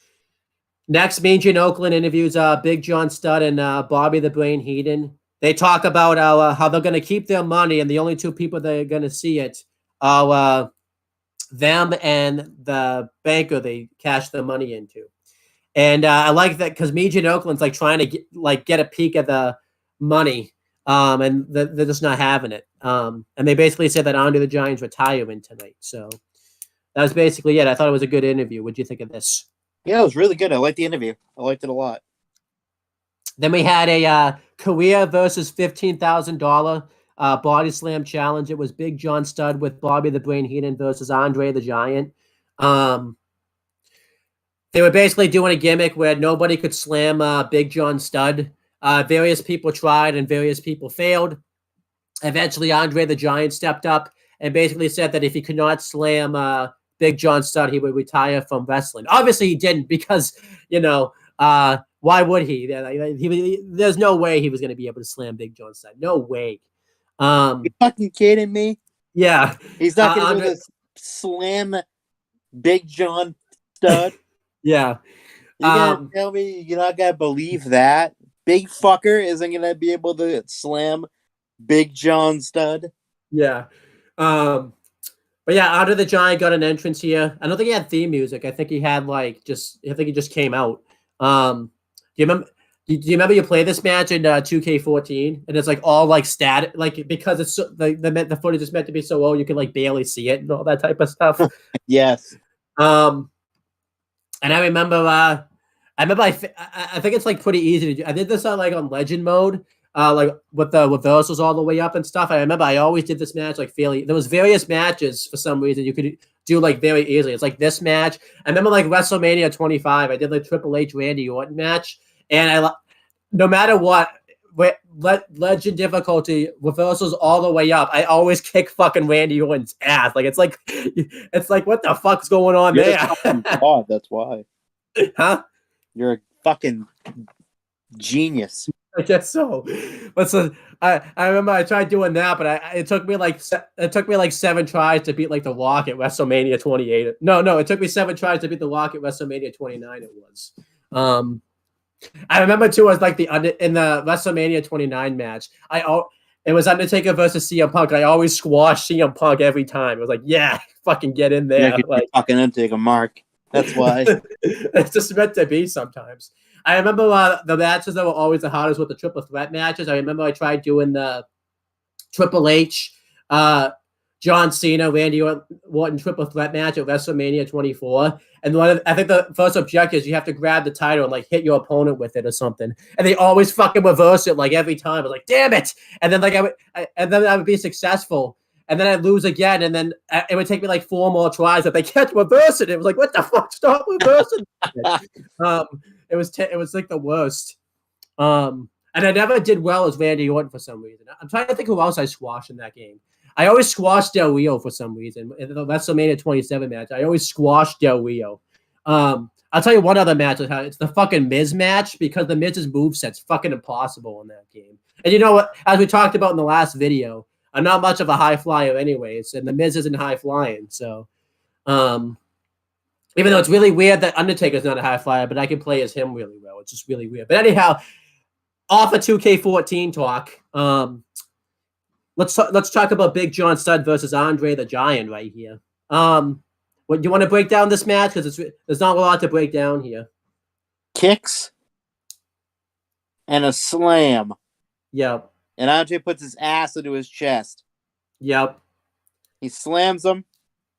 He wins the $15,000 and then proceeds to throw the money into the crowd and to the Weasel, Bobby the Brain Heenan. Yep. Grabs the fucking bag and runs away with it. That little fucking weasel. Yep.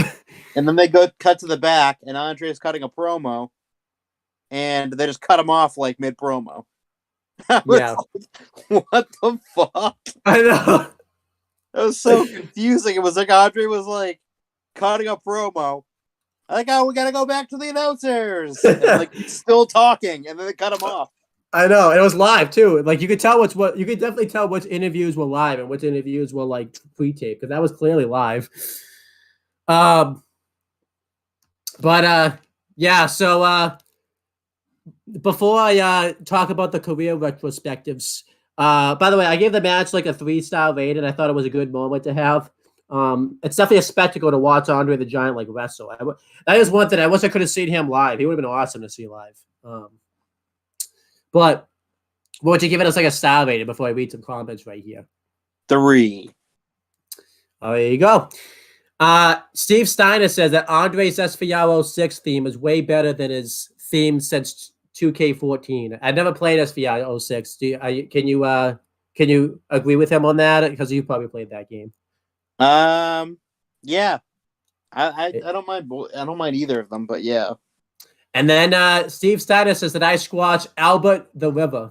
I thought it was Albert from the River, but if you want to know the context behind that, Chris, go watch the retro from Royal Rumble 2011 because let's just say it was so bad I had to let Steve host the retro for a bit because I was just dying laughing so hard on that. So, but as for the career retrospectives, Big John Studd, yeah, he ended up having a tag team with King Kong Bundy shortly after this. And then he really didn't do all that much in the company. I think he had like a big baby face one. So I remember he won the Rumble. He was like a baby face. And then he was released from the company shortly after this. He went to WCW, I think, for a period of time. And then he did the Indies. And I'm pretty sure, actually, I may be like completely wrong on this. But I think it was actually him that had like a falling out with the company. Like he hasn't been in the Hall of Fame or anything like that because, for different reasons. I think it's the same thing as Bundy. So there you go. And then, he did pass away, right? I think I looked that up. I think he's no longer with us anymore. Yeah.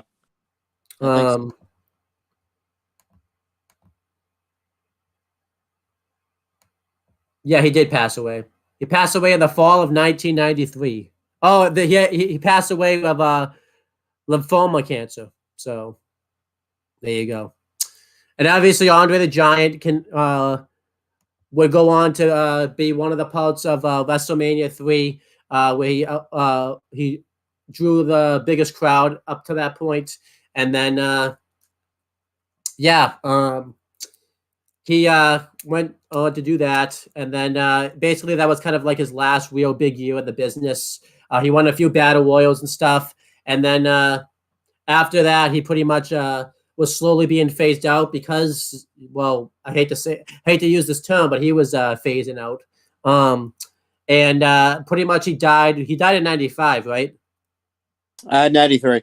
93, and basically his legacy's lived on now via the Andre the Giant Memorial Battle Royal and stuff. He He was the first inductee into the Hall of Fame in '95, and that was it. So Bobby the Brain Heenan will go on to actually manage Andre the Giant 2 years later, which was cool. And then he went on to be a heel commentator with Gorilla Monsoon. And then he went to WCW as a commentator. And then after WCW closed its doors, he would go on to, make part-time appearances. He was inducted into the Hall of Fame in '05. He showed up to commentate the WrestleMania Legends Battle Royal at WrestleMania 17. I think what was the Hall of Fame '05 like the last time he showed up where he was like able to like really, because he got his lung cancer like shortly after that, right? He had been dealing with since like I forget when, but I mean, I'm saying it was like it got like bad after that though, right? yeah. I remember he shows up at WrestleMania 21, and then he doesn't really show up again afterwards. And then unfortunately he passed away in 2017 because of his cancer and everything like that. So, I mean, we say it's unfortunate, but because he was such bad health and all that type of stuff. 2002 is Yeah. when he was initially diagnosed. Then Lord Alfred Hayes does another update. It's here actually where Wendy, it's Leilani Kai and Fabulous Moolah are making their entrances, and Fabulous Moolah kisses Lord Alfred Hayes, and he's just not having that. And then Right on the fucking lips too. yeah. And then Leilani Kai ends up kissing it's on the lip. No, on the cheek. And he's like, oh, good luck. Like he liked that one, but he didn't like Fabulous Moolah's kiss. So we know what Lord Alfred Hayes likes. Then we had Major in Oakland interview Wendy Richter and Cyndi Lauper. Basically, they talk about how she was screwed out of the women's title, and now she has backup. So that was basically that. And Major in Oakland that interviews Leilani Kai and the Fabulous Moolah. Leilani Kai looked very uncomfortable. Like she did not look like she wanted to be there, which if you know the history of Fabulous Moolah, it's probably obvious. There's probably obvious reasons. She talked about how she's going to do whatever it takes to win the match, and then Fabulous Moolah said some stuff, but I don't remember what she said. So what do you think of this? All these interviews and the Lord Alfred Hayes bit stuff. They were all right. Nothing special. None of these Then are we really had- none of these interviews are really that special. Yeah. Then we had the WWF Women's Championship match, which they called the Ladies Championship here. It was Leilani Kai with the Fabulous Moolah ringside defending against Wendy Richter with Cyndi Lauper and David Wolf ringside. The first celebrity appearance of the night. Cyndi Lauper obviously was a big get for them, as I mentioned before. Basically, the reason for this match was Wendy Richter was the champion going into Mania. And in one of those shows I mentioned, I forget which one, to build up Mania, the Fabulous Moolah cost her the championship against Leilani Kai. And basically she had Cyndi Lauper come in as backup to counteract all that stuff. And we had this match here. It was all right. To be honest, I really wasn't paying all that much attention to it. I think I was texting you at this time, telling you to go to bed and all that type of stuff, because I was that bored of this match, to be honest. Nothing that bad or anything, just nothing all that significant. Eventually, Leilani Kai hits a crossbody from the top, and then Wendy Richter rolls her over and gets the pin. It was kind of messed up a little bit, but it still happened.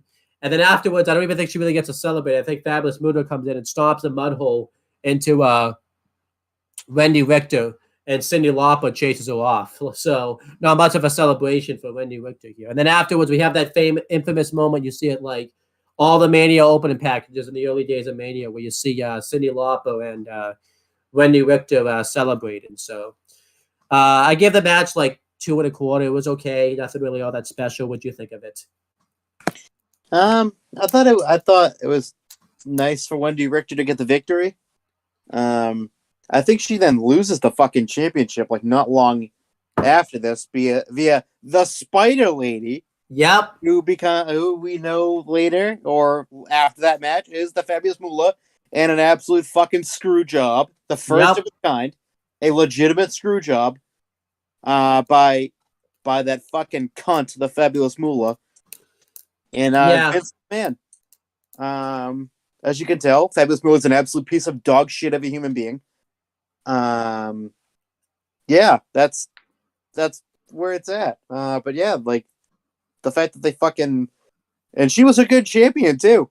Yeah, she was. And they fucked her over because of again, fucking Fabulous Moolah is a fucking piece of shit. Fuck her. But yeah, that's the match was good. Right person won, obviously. But Cyndi Lauper was massively over, fucking insanely over with the MSG crowd. Yeah. Fucking blew the roof off the building. I think they came out to like not like one of her songs too. I'm pretty sure too. So, because they got an entrance. I love the fact that Fabulous Moolah didn't get an entrance. That was awesome. But anyhow, so like as for career retrospectives, as you mentioned, a month or so after this, Wendy Richter had the 1985 screw job. Obviously, it's been talked about. I don't think Wendy Richter or the Fabulous Moolah, I should say, haven't spoken since, but never spoke again because Fabulous Moolah is not alive anymore. So there's no way they can speak now, unless they do like some, exorcist stuff or whatever. But afterwards, Wendy Richter would leave the company, and she would go on to do various things in other wrestling promotions. And now she became like a personal trainer. She's got like all these degrees now and stuff. And eventually, after time passed, she eventually made it up with the WWE, and she went into the Hall of Fame in 2010, I think. Yeah, that was basically it for the Wendy Richter. As for Cyndi Lauper, I'll just say this because I don't want to spend too much time. She basically became like she was already pretty big. She became like an even bigger pop star and everything like that. She was already a megastar as it was in the music industry, but this just put her on like a I guess like a national stage. She was already on a national stage, but it made her fucking image even bigger.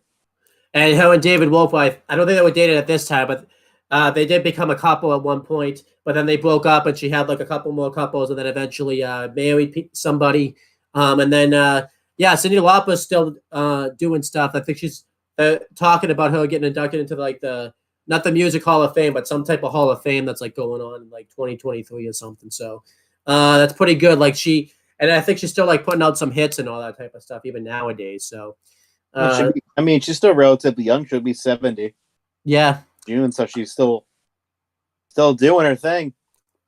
As for Leilani Kai, Leilani Kai then would go on to have a tag team one, I believe, with the not the Gilmore Girls, but the Glamour Girls or whatever it was called. And they would become the women's tag team champions. Then they lost the belts. And then something happened with the Fabulous Moolah where she didn't want those titles to exist anymore, so they didn't. So Leilani Kai's existence in the company pretty much was done, and she basically had just wrestled indie shows and really didn't do all that much significant because of the Fabulous Moolah.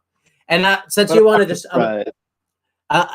I'll let you rant about this. Do you want to talk about what want to do a career retrospective on? We've done one before, but I'll let you pay some extra attention to it. Do you want to do a career retrospective on the Fabulous Moolah since you haven't really gotten a chance to do one yet? We all know that she is a fucking shitbag of a human being. Just an awful, awful, awful person.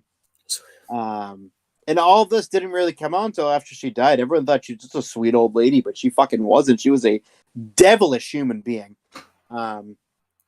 She fucking prostituted out her females that she trained, stole their money, negotiated their pay for them, and then took their money, and left them with fucking pennies. Yeah. I think Leilani Kai was one of them. Human being. Yeah, I think Leilani Kai was one of them. And I think Wendy Richter was one of her big trainees. She fucked her over big time. Yep. They had the screw job, and that Fabulous Moolah came back to wrestling in the 90s. Rightfully so. She got put through a bunch of tables, which was it's awesome. Looking back on it, because she fucking deserved it. It's karma. Then eventually she fucking died in 2007. Yep. Hope she's rotting in hell. Then we had Mean Street Oakland interview Wendy Richter, Cyndi Lauper, and David Wolf. Oh, did you do a star rating to the women's championship match? I'll give it a 3 stars. Ooh, why 3 stars? I'm just kidding, 2. Oh, okay. Yeah, but then all the people that I just mentioned got interviewed. Wendy Richter was happy to be the champion and says that it took 2 people to get the belt off her. It took 2 people to get the belt back on her. I think she screwed up that line. And then Cyndi Lauper mentioned how she was happy that they won. And I think she messed up like Leilani Kai's name and all that. Like, because obviously she wasn't like a fan. So it was really funny how that happened. So what do you think of this interview? I think she did it like on purpose, just to like be funny. Yeah. And to be like corrected, like to like. But it was funny. I liked it. Yeah. It was pretty showed like kind of like a fucking like Wendy Richter just roasting fucking Fabulous Moolah and Leilani Kai. Then we had the first ever WrestleMania main event. Now, let me just say, if I had asked you before we did this retro, if I had asked you what the first ever main event of WrestleMania was, would you have said this match? Yes. Would you have known it? Absolutely, yes. It's one of the most groundbreaking, not groundbreaking, but like attention grabbing, I guess, main events. Yeah. So Paul Orndorff, Mr. Wonderful, and Roddy Piper with Bob Orton Jr. inside face Hulk Hogan and Mr. T with Jimmy Snuka inside. And there's a lot of people that special guests and stuff. We have Pat Patterson as the special guest referee, Muhammad Ali as the special guest enforcer, Billy Martin as the special guest ring announcer, Liberace as the special guest timekeeper, and the special guests, the Rockettes. So a lot of people as special guests here. A lot of specials. A lot of special people. A lot of people got entrances. Obviously, I think the most infamous one is obviously Liberace because the moment with him dancing with the Rockettes is played over and over again. And like video packages and stuff. This was huge for everybody. Basically, the reason for this match, I kind of mentioned it when we were going through it, is Hulk Hogan was the baby face of the 80s, but Roddy Piper was the heel of the 80s. He was no one was a bigger heel at this time than Roddy Piper. Maybe like Ric Flair probably topped him, but Roddy Piper was up there. You know, he had just gotten. They just did that segment with him and Snuka not long before this on Piper's Pit, where he hit Snuka over the head with the coconut. He had just fought Hogan for the belt. He just did that segment, like I mentioned before, with Cyndi Lauper. So Hogan got some backup with Mr. T, and it sets up this match here at WrestleMania. Like they advertised this match like crazy. Like I said on SNL, Mr. T and Hogan were on that. Just crazy celebration and stuff. Crazy build. And you know, going through the match, Roddy Piper comes out and he just gets booed like massively here, which is good. And he comes out with the bandpipes and stuff. Yeah, that was awesome. Like that, doing that live was so cool. I love that entrance. Yeah. And the match starts out. Hulk Hogan and Paul Orndorff started out, but then Mr. T wants to come in and Piper. Mr. T does some takedowns onto Piper. And eventually the match starts to break down. And Muhammad Ali has to settle everything because Muhammad Ali was a big boxer at this time. And eventually we're able to get some order in. And the baby faces dominate Mr. Wonderful for a bit. And then eventually behind the referee's back, Hogan gets Piper knees Hogan in the back while he's on the apron. And Mr. Wonderful, Paul Orndorff, clotheslines him over the top rope. And they beat him up on the outside. Piper hits Hogan in the back with a chair, which is very rare. You would see something like that in the WWF because they didn't really do chair stuff and anything like that. So, and they dominate Hogan for a while. They hit double suplex or double atomic drops on him. Mr. T is such a hothead here. He keeps like distracting the referee, and it just does such a disservice to Hogan. It's like, what are you doing? And then eventually, Mr. T gets the hot tag. There's no way this tag should have been legal, by the way, because Mr. T's like reaching halfway in the win. Like that tag should not have been allowed. He's But already in the ring. yeah. By the time the fucking tag happened. Not much of a hot tag though. He gets like taken down pretty easily by Piper and stuff. You know, they dominate him for a while, and then eventually Hogan gets the hot tag, does his typical Hogan stuff, the right hands, the big boots and stuff. And then eventually, behind the referee's back, he gets put in a full Nelson by Mr. Wonderful Paul Orndorff. And Bob Orton Jr. is going to come down off the top with his cast. And Hogan reverses this. And Bob Orton inadvertently hits Mr. Wonderful Paul Orndorff with the cast. He gets thrown out of the win. Hogan covers him for the win. And Hulk Hogan and Mr. T win. Mr. Wonderful Paul Orndorff is confused about what happened. He confronts both people about it, and they end up leaving. And then afterwards, everybody celebrates. It's a big babyface go home thin. And then they get interviewed afterwards, and they just basically talk about how happy they ended WrestleMania in a happy way. And afterwards, Gorilla Monsoon and Jesse Ventura pretty much end the show and just thank everybody for coming. And they do credits. Like there was actual credits for a wrestling show, which is weird to see that. You never really see that. Like it even says like that Vince McMahon like was a big producer of the show, and at this time, anyways, no one really knew that Vince McMahon ran things. In hindsight, people probably should have known that since it's said on this show. Like if you watch the credits, that Vince McMahon, I wonder people were like, "Wait a minute, I thought how does he own this company?" type of thing. So it's kind of funny how that happens. They were telling you right there, and you just didn't believe it, but. I thought this match was really good. The star power really makes this match and the moments and everything. I give it like 3.5 stars. I thought everybody played their parts really well here. I would have liked the finish to have been like a little bit more clean because I think it was supposed to set up like a face turn for Mr. Wonderful Paul Orndorff, but it doesn't even happen for a while. So I would have preferred the finish to be like a bit more clean, like Hogan definitively beating Piper or something. But what do you think of this? I give it 3 stars. It was a real like the. As a spectacle, this match was awesome. Yeah. To have someone like Muhammad Ali in this match, the fucking most famous boxer in the history of boxing and one of the most famous athletes of all time, in this match was awesome. Pat Patterson as a special guest referee was cool. Mr. T being in this match was awesome too. He's a fucking megastar at this point in time. Yeah, he was. I think he was just coming off the A-Team. I'm pretty sure, or it was a little bit after this, but he was a fucking megastar in Hollywood. He looked relatively good in the ring. Yeah. Hulk was, he was Hulk. Yeah. And Piper and Orndorff played really good villains, and along with Ace Cowboy Bob Orton, played really good foils to Hogan and Mr. T. I really like this match. It went 13 minutes and 34 seconds, and it deserved that amount of time because it was the biggest match on the fucking card. Yeah, it was. One of the biggest WrestleMania matches of all time.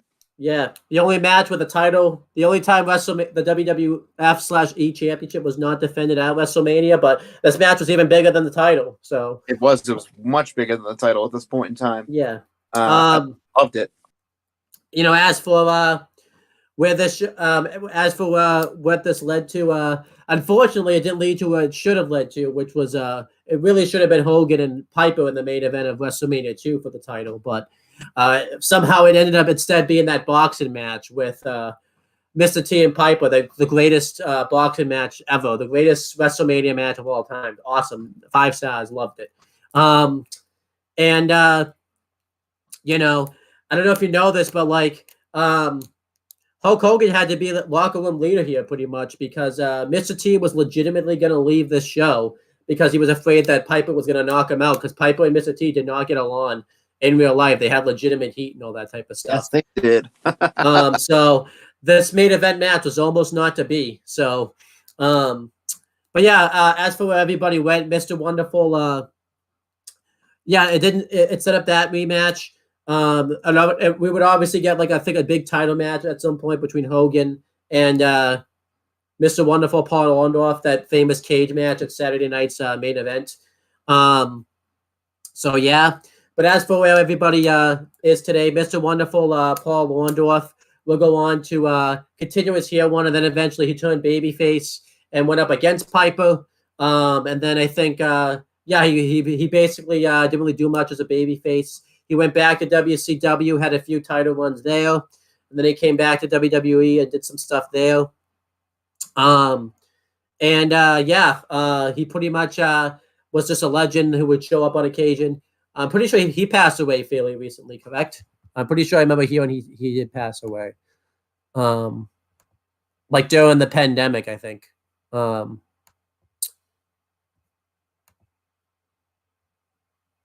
was 2021. Yeah, COVID, right? He had some issues. Oh, dementia, yeah. I think his last appearance that I can recall was during Hogan's birthday celebration that they did like in 2014. That's like the last time the last notable time he showed up. And then as for Piper, obviously he would continue to be a big name in the business. Obviously after his heel one fizzled out, he went on to do to act in Hollywood. Then he came back, and then he came back as a big baby face. He won his first title, the IC title. He never won a title before then. And then he had basically his last like singles match in WWE, WWF. I think it was WrestleMania. I think it wasn't 10. It would have been. It wouldn't have. I think it would have been 8 or 7, where he put over Bret Hart, like the first time he ever lost clean. And then he went on to. He left the company shortly afterwards. I think he came back and forth with WCW and WWF. And then eventually, once WCW folded, he was in WWE. He had like a full-time run in 2003, but then he had like a shoot interview where he ended up getting fired. And then he showed up in TNA on occasion. And then he showed up in WWE, had like one final tag title run with Ric Flair. Then he just basically made occasional appearances, and then he unfortunately ended up passing away in 2015. I don't know. I think it was at a heart attack. I think it was a heart attack. He had been dealing with issues prior to it. So I remember he did like an interview where like he didn't seem right, and then he went home, and basically after that interview, like he passed away and all that type of stuff. Cardiac arrest caused by hypertension.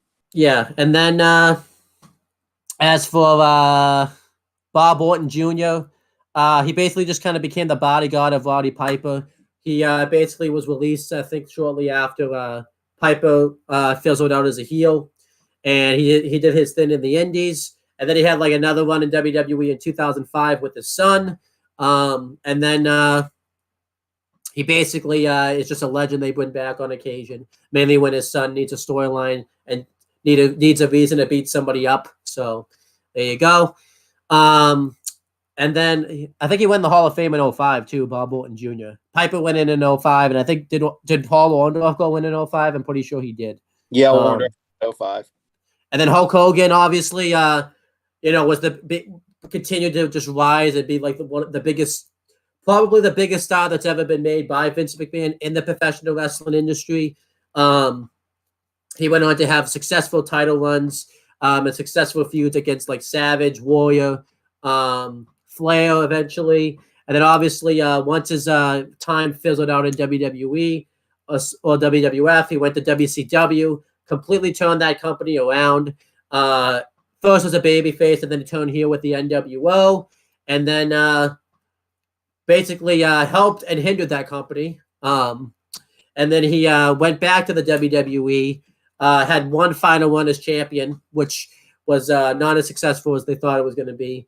And then had one final match with Vince at WrestleMania, which was supposed to be his final match. And then he left in 2003, came back in 2005 and 2006, and had some runs in the WWE. And then he left in him and Vince were at odds in 2006.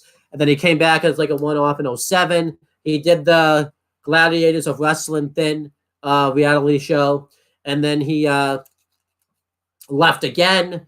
And then he went to TNA in 2010. I think he signed in 2009, but showed up in 2010. ran that company into the ground pretty much. I mean, it's still going, but TNA as a brand was just dead at that point. And his last match was in 2011 against Stin at Bound for Glory, unless he comes back and has another match. And don't say that he will, because if Ric Flair did, you damn right Hulk Hogan's going to try. And then he returned in 2014. He was the host of WrestleMania 30. He was doing pretty well in WWE. They would bring him back on occasion. And then he had that sex tape or whatever that got released that ended up getting him blackballed from the WWE for it was for like a while. I don't think he came back. Weirdly enough, we just talked about this. His first WWE show back was that fucking Saudi show right after that like journalist was murdered and stuff. Like that was his first fucking wrestling show back. Was in front of and then now he's back in like good graces with WWE and stuff. And yeah, that's basically Hogan's career right there. Mr. T basically became like a pretty big actor. I mean, he was already big, but he continued to get big. He would continue to be a big name in Hollywood. He would come back on occasions, obviously, for some wrestling appearances.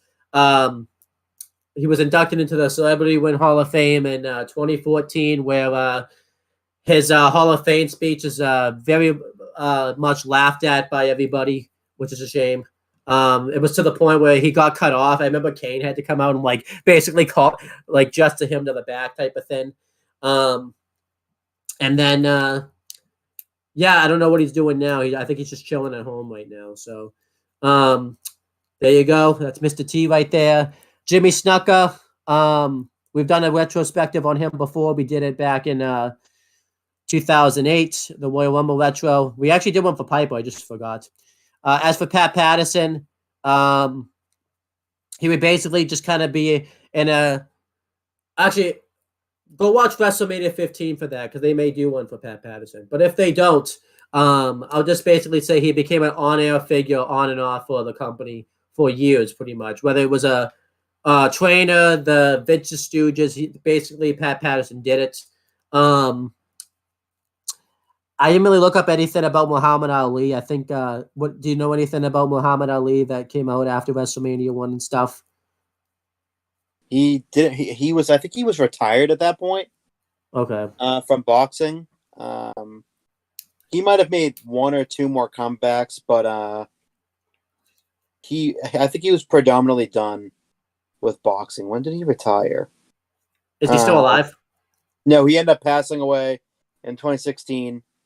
He had a wide variety of health issues the last few years of his life. He relied on a wheelchair.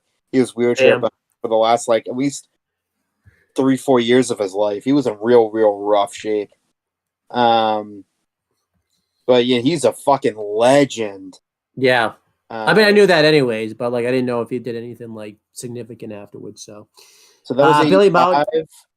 He bought. No, he was done boxing at that point. Anything on Billy Martin? He was the Yankees manager. He was very famous for getting fired many times by the owner, George Steinbrenner. He had a very love-hate relationship with him. It was kind of funny. He was fired multiple times because Steinbrenner hated him, but kept bringing him back. He won 5 World Series, and from 1951 to 1953 as a player, 1956 as a player, and 1977 as manager of the Yankees. So he won all of them with the Yankees. His number is retired, and he is on their Monument Park, which is like it's basically the Hall of Fame. Yep. He gets a plaque and everything with his fucking name and then the description underneath it. It's the same thing as like basically the WWE Hall of Fame. But yeah, okay. That's pretty much it. As for let's see. We had a couple more people here. Liberace, I'm pretty sure was well retired at this because he was pretty old on this show. He's definitely not alive anymore. Oh, he died like fucking a few years after this. Yeah. And then the Wildcats. I have no clue what's going on with the Wildcats. I forgot to look up the Wildcats. 87 is when Liberace died. Yeah. That was like 2 years after the show. I know it's scary. What about the Wildcats? Anything about the Wildcats? They still do their thing. I don't know. I know it's not the same people, probably. But Oh no. It's a distinguished group. yeah. Um, So we probably and- can't tell you about like where these people that show up on this. yeah, show. it's just like it's like a different group of people coming every time. Yeah. So it's not the same people. Going through a couple more career retrospectives. We didn't do one for the commentators because we forgot. Gorilla Monsoon, and Jesse Ventura. Probably two. We didn't really give opinions on it. They probably rival like Ken and Jerry Lawler and Monsoon and Heenan as like the best commentary like duo in the business ever. Maybe Michael Cole and Taz too, if you want to go there too. Probably one of the best two duos together on commentary, and they would just get better because you could definitely see here they had chemistry, but they didn't have the chemistry as they would go on to have like later on together on commentary. Gorilla Monsoon would be the play-by-play guy until like was it after WrestleMania 3 he was kind of slowly phased out pretty much like he wasn't so I remember he was on commentary for WrestleMania 3. And then he's pretty much kind of like I think he's still on commentary, but he's definitely not as big on commentary anymore. And then he became hiring other people like Tony Schiavone was in WWE for a short period of time in the late '80s. Early '90s. I think it was '89 to '90. Yeah, and then but yeah, they don't have like he was done with commentary by I think 1993. I want to say. Yeah, and then he became like an on-air like authority figure from like in the new generation era pretty much. And then I think he had like his last on-air appearance at WrestleMania 15, and then he passed away shortly afterwards. I think it was 99 because I remember there's that episode of Nitro where Heenan like goes out of his way to like say I'm saying something about him because it was very rare Nitro would like say something about someone because they never wrestled for. I don't think he ever made like an appearance for WCW or anything like that. So, I was only mentioned. And then Jesse Ventura would be a big heel commentator for the. He basically defined what it means to be a heel commentator, like in the industry, pretty much. And then he was out of the company pretty much. I think like 93, maybe 94, and then he went to WCW and did his heel commentator stick there. I remember he becomes the governor of Minnesota. I think it's in between the time he leaves WWF and goes to WCW. So I remember there's a show like Jesse. It was he was the governor of Minnesota from 99 to 03. Yeah, and then he got. I don't. And then he would make various wrestling appearances. The most notable one was when he was the Raw guest host, and he set up that breakthrough battle royal and all that type of stuff. Probably one of like the best guest hosts. He basically him and Vince had like a short commentary, like we run together, like they commentated the battle royal together and stuff. So that was pretty cool. I'm not really sure what he's doing now. I know he's still alive because I haven't seen anything like that he passed away or anything like that. But I think he's just doing his thing pretty much. Ventura? Yeah. Yeah, he's still alive. And then Mean Gene Okerlund, I think we did a career retrospective on him before. So we don't need to do another one.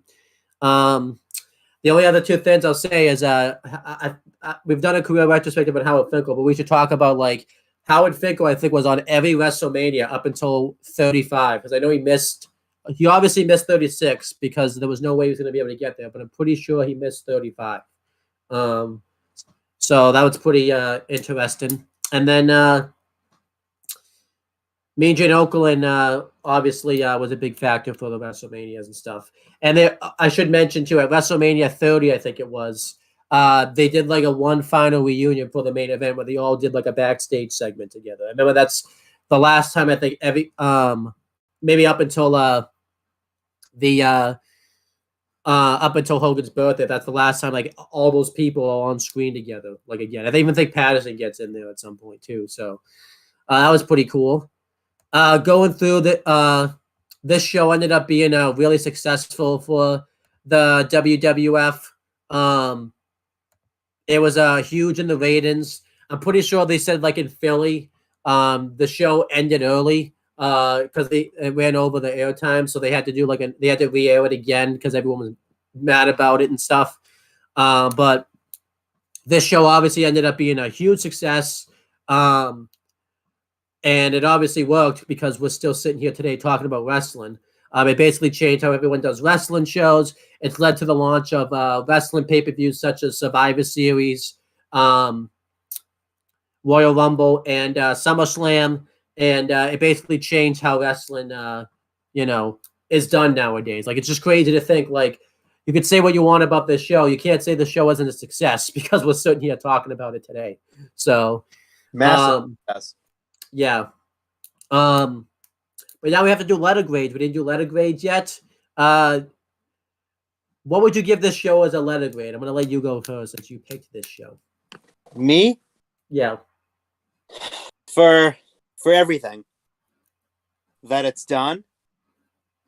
I'm looking into the future from 1985 to 2023, coming on the 39th edition of WrestleMania. I give it an A+. Yeah. You definitely have to do that. We have 39 more after this. Like, Yeah. I mean, who knows what we'd be doing right now if we didn't have? Because if this show was a flop, we would imagine how many people's lives would have changed from this being a flop. Like, wrestling would still be a fucking territory. yeah. I mean, the AWA probably would have been the biggest thing. The NWA, National Wrestling Alliance, would have been huge. Yeah. Florida, you name it. It probably would have been fucking territories galore. But who knows? Vince might have just stayed in his own lane and been a Northeast promotion and not done anything to sort of move on, like, to go any further, I guess. Yeah, I guess. Because at that point in 1985, he took over in 83, like 2 years into the expansion. Like, I don't think it was like that huge yet. Because I mean, he said a poaching talent, but not this show ended up basically changing the industry forever as we know it. And it's why we have, like you said, like, it's why we have why we're coming up to our 39th WrestleMania. And you're about to see your boy Cody possibly become the WWE Undisputed Universal Champion. I hope so. You don't get to see that if tears of joy. You don't get to see that if this show was a failure. A lot of the moments that we see, we probably would not have happened. So, but yeah, so that's pretty much it, guys. I'll give the show the same grade. I'll give it an A+. What would you give it just as a show, though? Like, without looking into the future, what would you give it just as like a show? Just everything involved. I think I would bump it down to like an A-. Yeah, I think it's still in the A range just because of everything that went like into the show. Yeah, for sure. It was like what they call the pinnacle of sports and entertainment. Is at that time what they were calling it, and it was. You had Liberace, you had Muhammad Ali, you had Mr. T, you had Hulk Hogan, Roddy Piper. Yeah, like, Tito Santana making sure Greg the Hammer Valentine wasn't cheating. Like, he was. You had all these fucking guys. Yeah. Who were successful. Even Billy Martin, the fucking timekeeper, the guest ring announcer, legendary baseball manager. Like, you had star power added to the show. Yep. Overall, it's like, I give it minus looking in the future. It's like an A- show for me. Yeah, it's awesome. But that's pretty much it, guys. So before I end this off, is there anything you want to plug or promote, Chris? Like, anything you want to plug? We're doing this on a Tuesday, so you can't plug Raw tonight. So that's a shame. I know I can't. It's sad. Are you gonna plug NXT, or are you not gonna plug that? Just watch NXT, I guess. No, don't watch that. Don't watch Shawn Michaels. I mean, I guess watch NXT. But yeah, I know she didn't say watch AEW Dark or NWA Power. I know she didn't say any of those shows. You know why? Because they don't fucking matter. But yeah, watch NXT tonight. Hopefully it's a better show. Hopefully Shawn Michaels lands on a book a show instead of just turning every tag team on each other, which seems highly unlikely because he probably will. Chase U is breaking up tonight. Chase U will most likely break up tonight. I'm giving it about a 95% chance. It's going to happen within the next week or two. But yeah, watch NXT tonight. Hopefully it's good. Hopefully Shawn Michaels figures out that, you can't break up every tag team. But he probably will and do a stupid heel turn tonight. That makes no sense. He's probably gonna have like me turn heel on you tonight because he's there. But yeah, he sucks as a booker. But yeah, just watch it anyways. Give it the views. It's getting better views than AEW Rampage does, but somehow it's simultaneously the third best and fourth worst show in the Observer newsletter.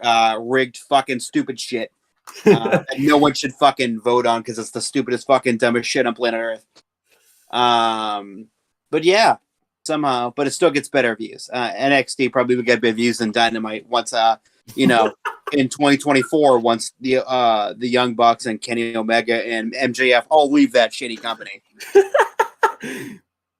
Man, they're just fucking going off right now. Like, what the heck happened? Like, all of a sudden, like, you stopped talking about WrestleMania 1 and just became in a bad mood. Like, you want to still talk about it or something? Like, AEW puts me in a fucking hell of a mood. It wasn't even AEW. I started talking about NXT, and all of a sudden, like, all this stuff comes up. Well, I did put up AEW Dark and NWA Power though, so that AEW, huh? No storylines, just matches. That's all they care about. No wonder why they don't get 1 million views unless they do a tribute show. My God, I'm gonna end this before you detonate the show. But anyhow, as for my stuff, you can check out the Retro Wrestling Review Series. This one, WrestleMania 15 and WrestleMania 2000, will be up pretty soon. I guess this one's already up because it's live right now, but you know what I mean. And then you can check out the WWE Aftershock, AEW Spoke, where I think AEW Spoke's going to have something to say to you, Chris. I would not want to be you on the other side, on Noah's bad side. You've seen what happens when Noah's angry. It's not pretty. So I'll live to live another day. Where the fuck it is. But anyhow, thank you guys for watching, and we will talk to you guys later. And this isn't being recorded in the past, so it's just over. It's just recorded now. Yeah. Hi. What's going on? Did you end it? No, I didn't end it. I didn't Why get a not? text. Yes, I texted you. I said we're about to do our plugs. Well, were you guys doing plugs and promotions already or no? I said we were about to. We were doing perfect. the career. Well, I'm here now, so there you go. We'll do the plugs real quick. We already did the plugs. So yeah, you guys do the plugs. I'm gonna post some shit in the chat for people to check out. No, we already did. We already did the plugs. What do you mean? We already did them. Fuck it then. Okay. All right. Well, fuck it. We'll do it live. All right. Bye, everyone. I totally texted you. Well, I didn't get the text because my phone's a fucking bastard. All right. So I know now I gotta fucking pay attention on that front. But all right. Bye, everyone. We doing all the classics, you heard it, then I grabbed it. Flow like Method Man, then run like I'm Rabbit. Soon as I hear the bass line, it be my FaceTime. Music's in my veins, so just in case I'm without my iPod or a media player, I'll check my